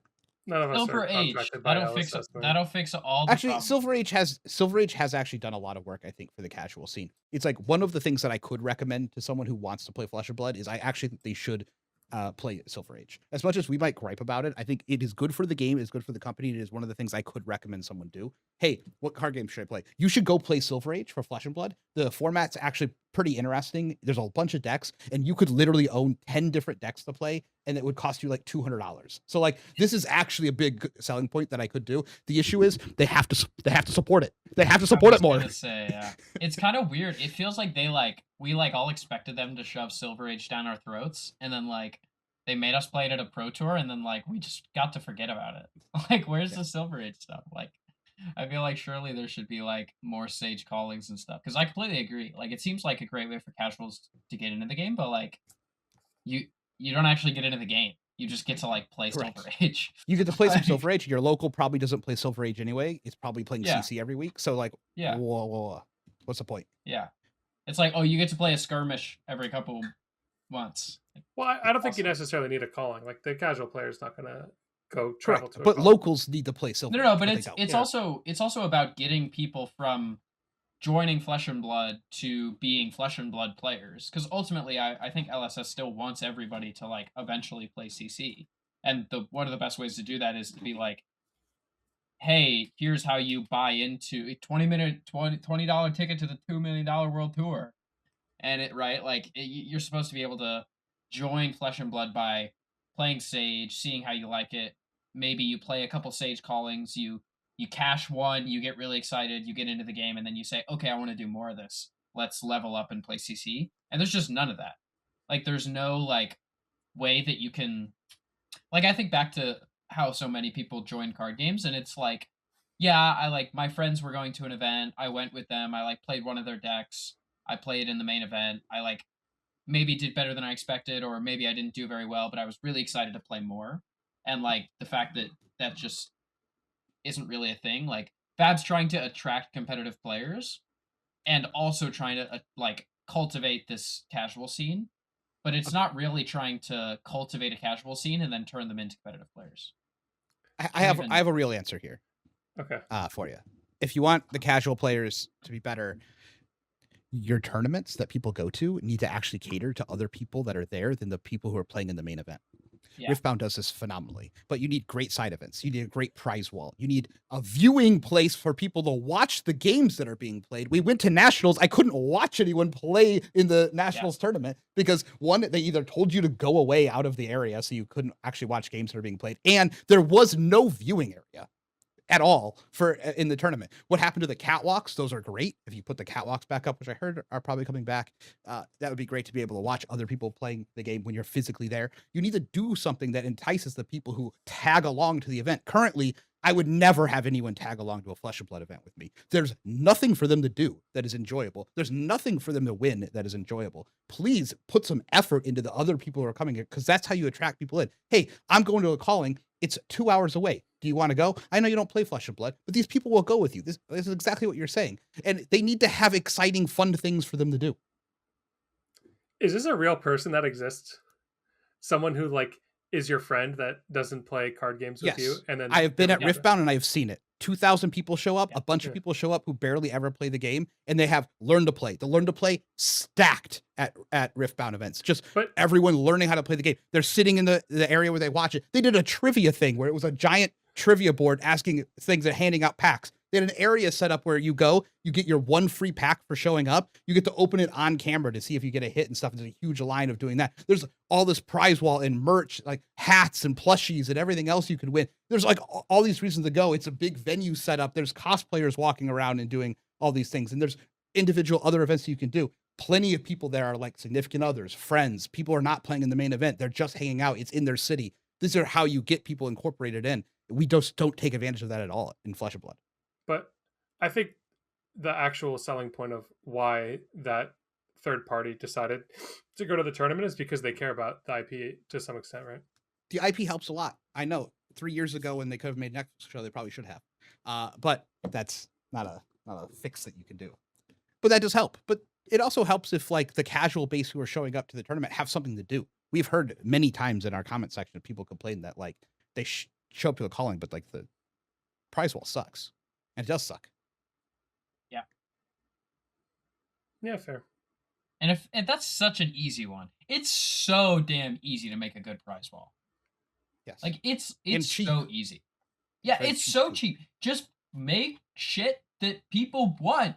Stop giving us the same stupid shit we haven't wanted for like 2 years. And quit upping the price a million. Like people will be like, "Oh man, it was sick. I could go. I could get like I could get 2 or 3 like special cards, 4 special cards maybe." And then they're like, it's too easy for people to get these special cards. You should only get 1 for a whole weekend of play. Let's continually up the price. Because they were losing too much money from the events because nobody showed up to them. There, that's my answer for what to actually do for casual players. We're really living up to the name with this one, man. Question number 2. Oh. Juicy James asks, is there an issue with the power level or an issue with the level of non-interactive gameplay? I don't think it's the actual rapper, by the way. Interactive gameplay currently in CC. Is his name James? Yeah. There's no way his name is James, man. Yeah, it's Juicy J. There's no Ames.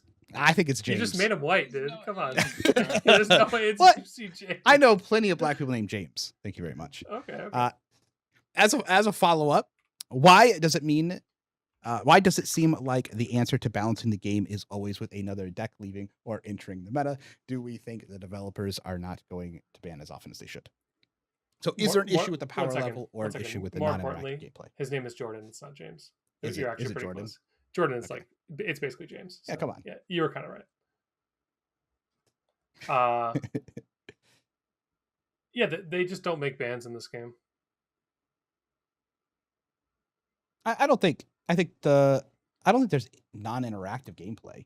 I mean, Flesh of Blood is basically all interactive. It's just to me feels scripted, but I can't differentiate that between me playing the game for too long and how it actually feels. Like I can't separate like 4 years or whatever of playing the game with, is this actually as brain dead as it feels? Like that's impossible for me to separate, so I can't answer properly on that. Like I think it's just a bias.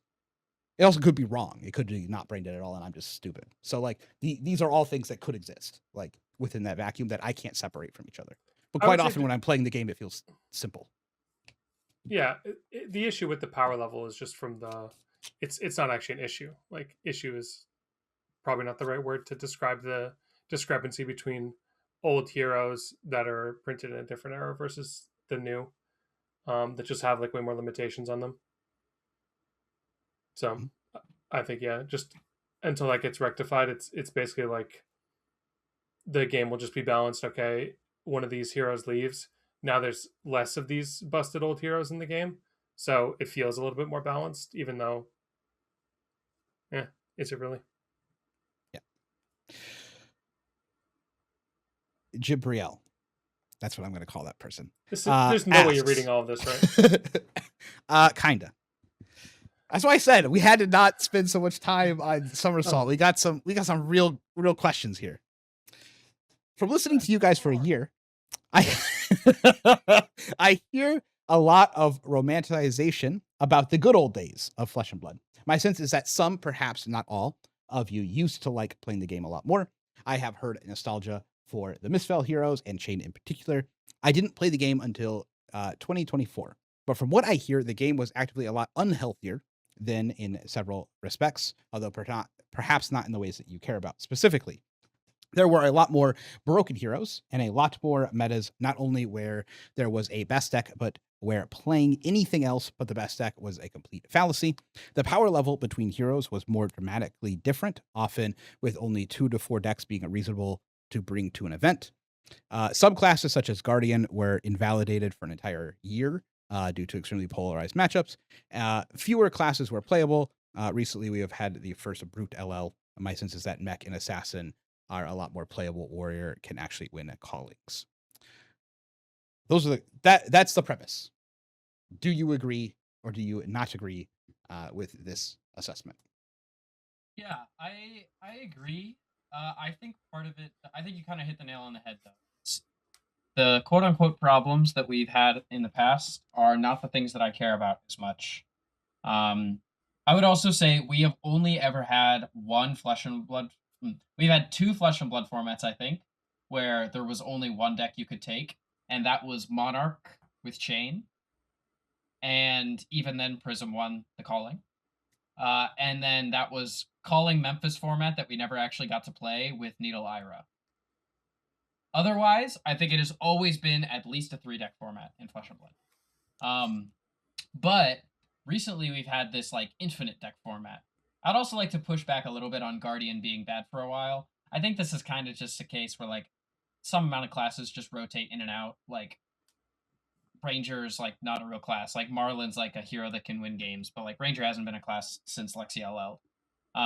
Or since Azalea LL rather. Um but I think broken heroes were part of what made FAB fun. One thing that I used to always tell people is even during the Zen days, it's like even if a hero and cards are broken, the game system sort of naturally lends itself to being balanceable. Just because you only get 4 cards a turn, and it's very easy for decks to interact with those 4 cards that you draw in various ways. It's really hard for decks to be like so broken that there's no counterplay. And now it feels like we almost have the reverse problem where none of the stuff is actually very broken. So like none of it is consistent enough that you can like target specific broken play patterns and counterplay them.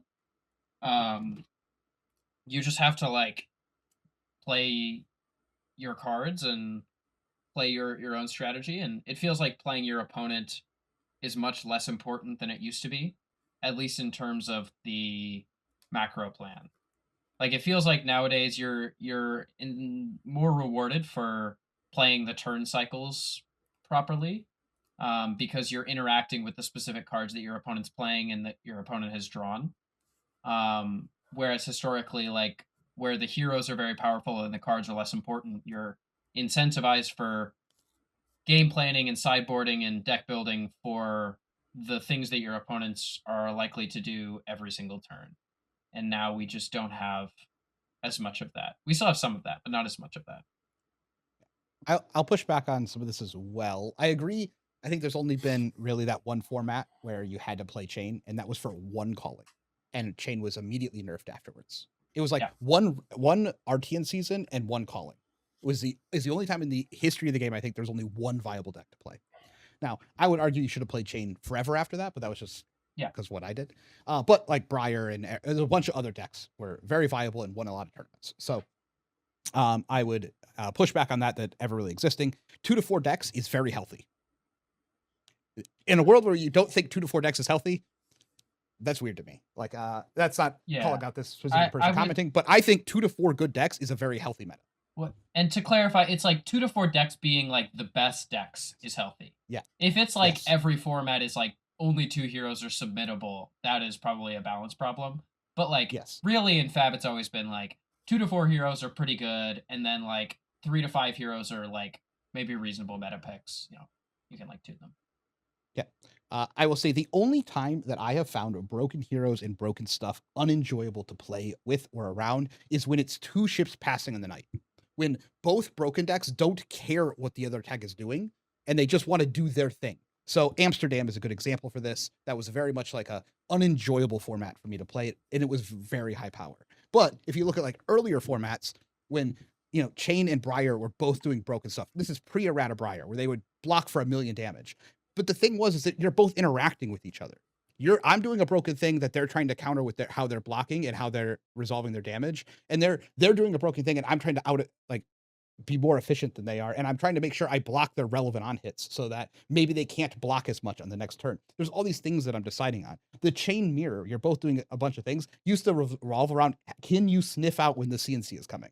There was like 90% of winning your mirror was like, can you, before they play CNC for the turn, know that they're going to play CNC on this turn and save your chess piece for CNC? And that was like a massive skill difference in the matchup. And you had to like, by the way that they shackled on a certain attack and what they were pitching and what they blocked with, could you divine out that it was a CNC? And that was like a real skill. But a lot of my favorite matches are like, I did a broken thing. My opponent did this one thing to like make it not as strong. Then they came back with like a super, powerful thing. And then I came back with a super powerful thing. Then they might have like stopped it in some way. And like, it was a big back and forth that way. And that's kind of how the game used to operate. And it's very similar when you're playing LL. That's my big pushback on I think all these things. Yes, extremely polarized matchups have existed forever, but at the top end, it didn't really exist that way because your decks were powerful enough that they were still fighting with each other quite often. No, I don't know if you have anything to add here or Lucas. No. We continue.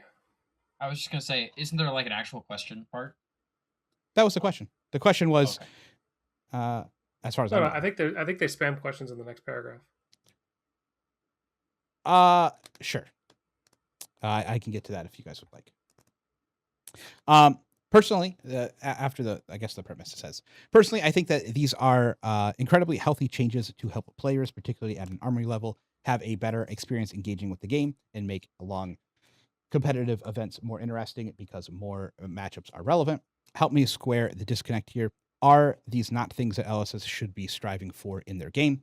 Do these not offset the other negative changes? If these are not valuable priorities in your mind, what aspects are more support and flesh blood that should be maintained, perhaps at the expense of these other changes? I kind of thought we answered that in our answer, but I can narrow it down a little bit more.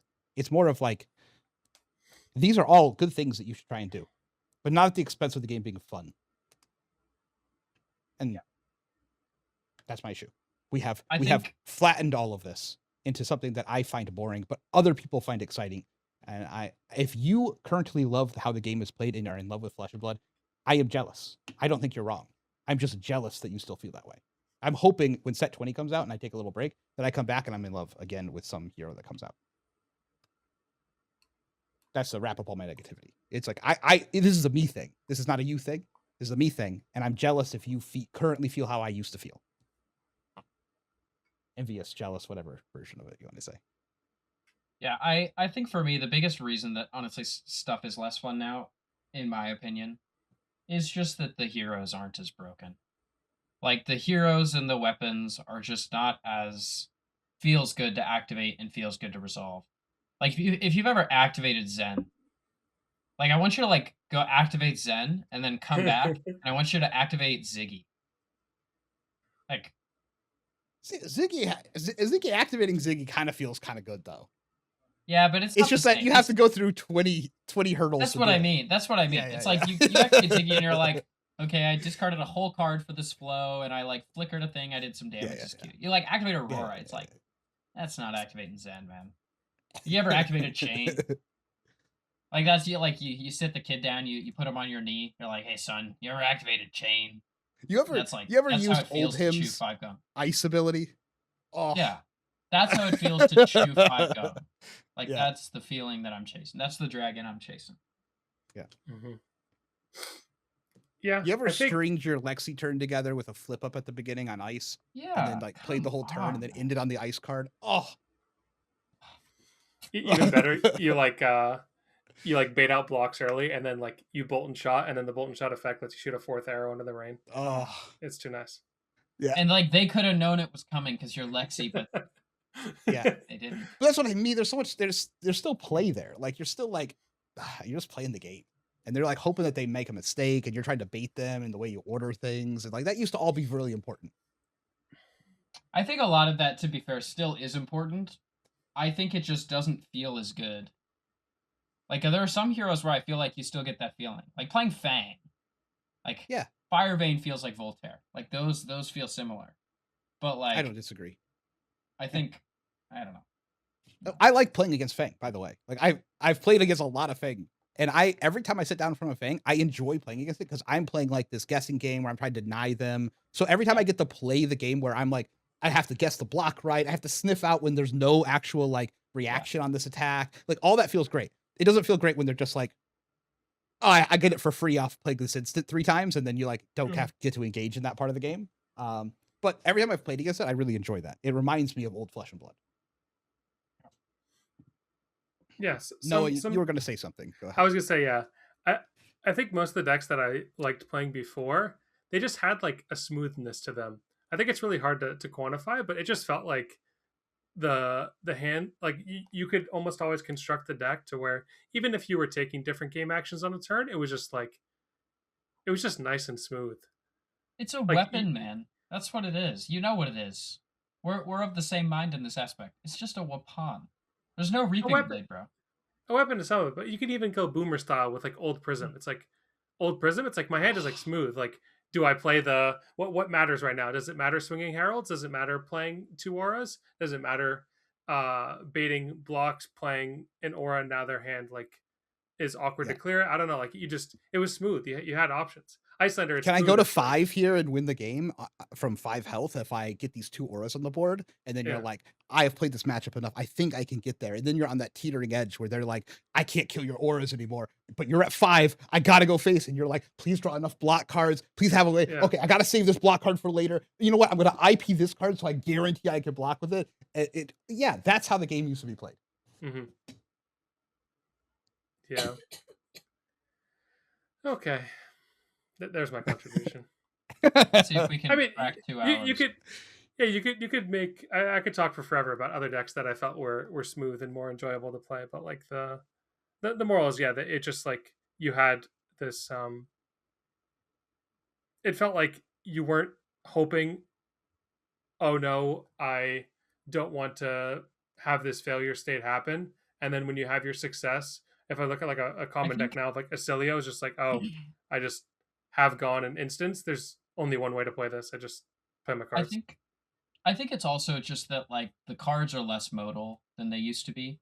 Like it used to be that most good decks, your resource cards were all cards that you could actually cast. And your like you put a lot of cards into your deck to block so they could either block or they could attack. And I feel like nowadays it's less that cards are less modal, and I think it's just that like the way the decks are built, cards kind of have to be less modal. Like I look like a deck like Mario, where I feel like it's a deck that is modal, where you can be defensive, you can be aggressive, but like in practice, it's like you want to play every save or bloodshed you draw, like you can't like scar tissues and like persuasive prognosis. Like these cards really like they only do a few things. You don't I have a look back at real choice of whether you want to be aggressive or defensive. It's just a lot of your cards happen to block 3, so you can meme and say, "Oh yeah, like I'm going to be defensive." But it's like if you draw the cards that are well, worth I way think more on offense, you play them on it's offense. in like sideboarding. I think is that's what I'm talking about, right? Where it's like Mm. it feel like that's one of the decks where like I feel like I'm playing it because I can do either thing depending on the matchup. But even then, like in practice, like it doesn't really work out that way. Whereas like if I think back like a deck like Chain was all of your cards could reasonably block or be played.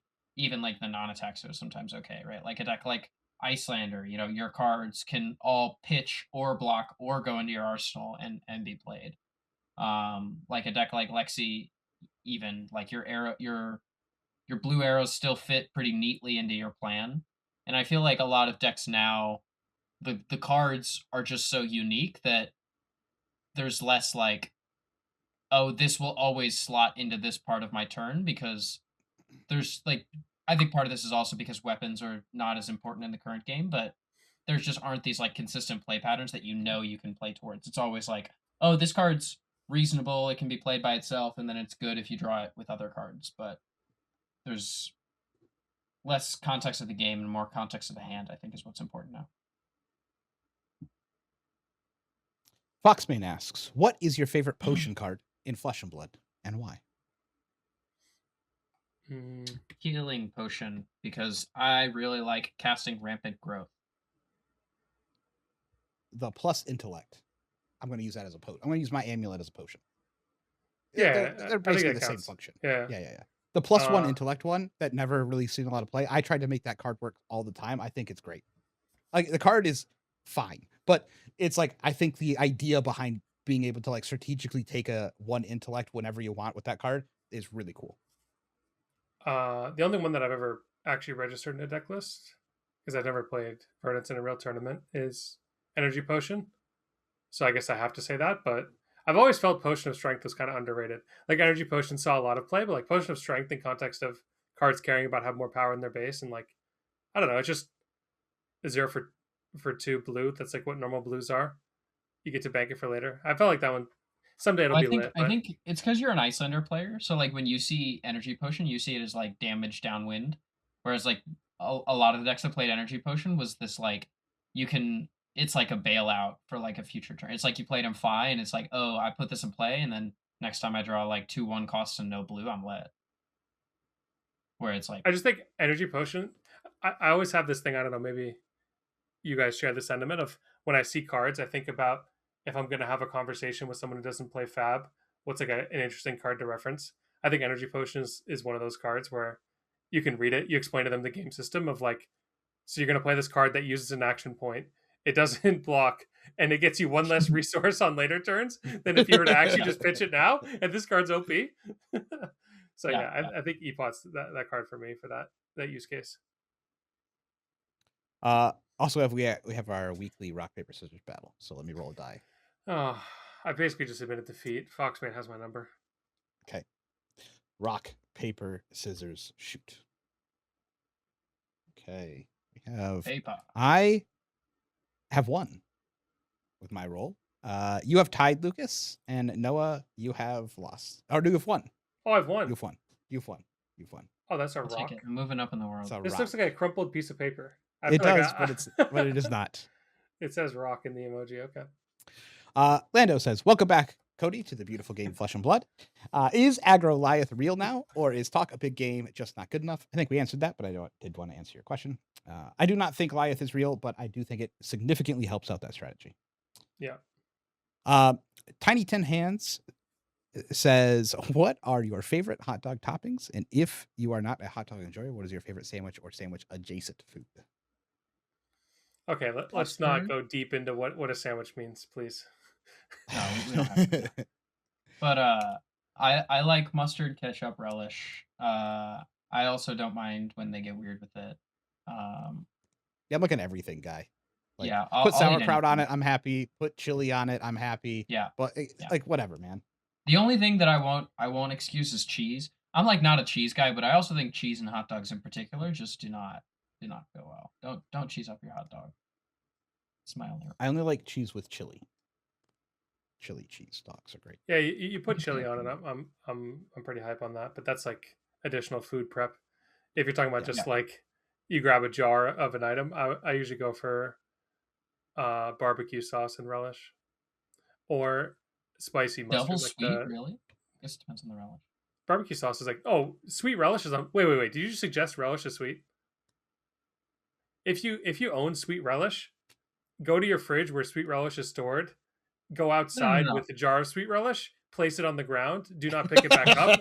Re-enter I'm your not house. saying I'm not saying the sweet. I feel like the even the dill relish is still gives me that like I don't know. I feel like I wouldn't want to go with the barbecue. I'm going double tangy, man. That's nice. All right.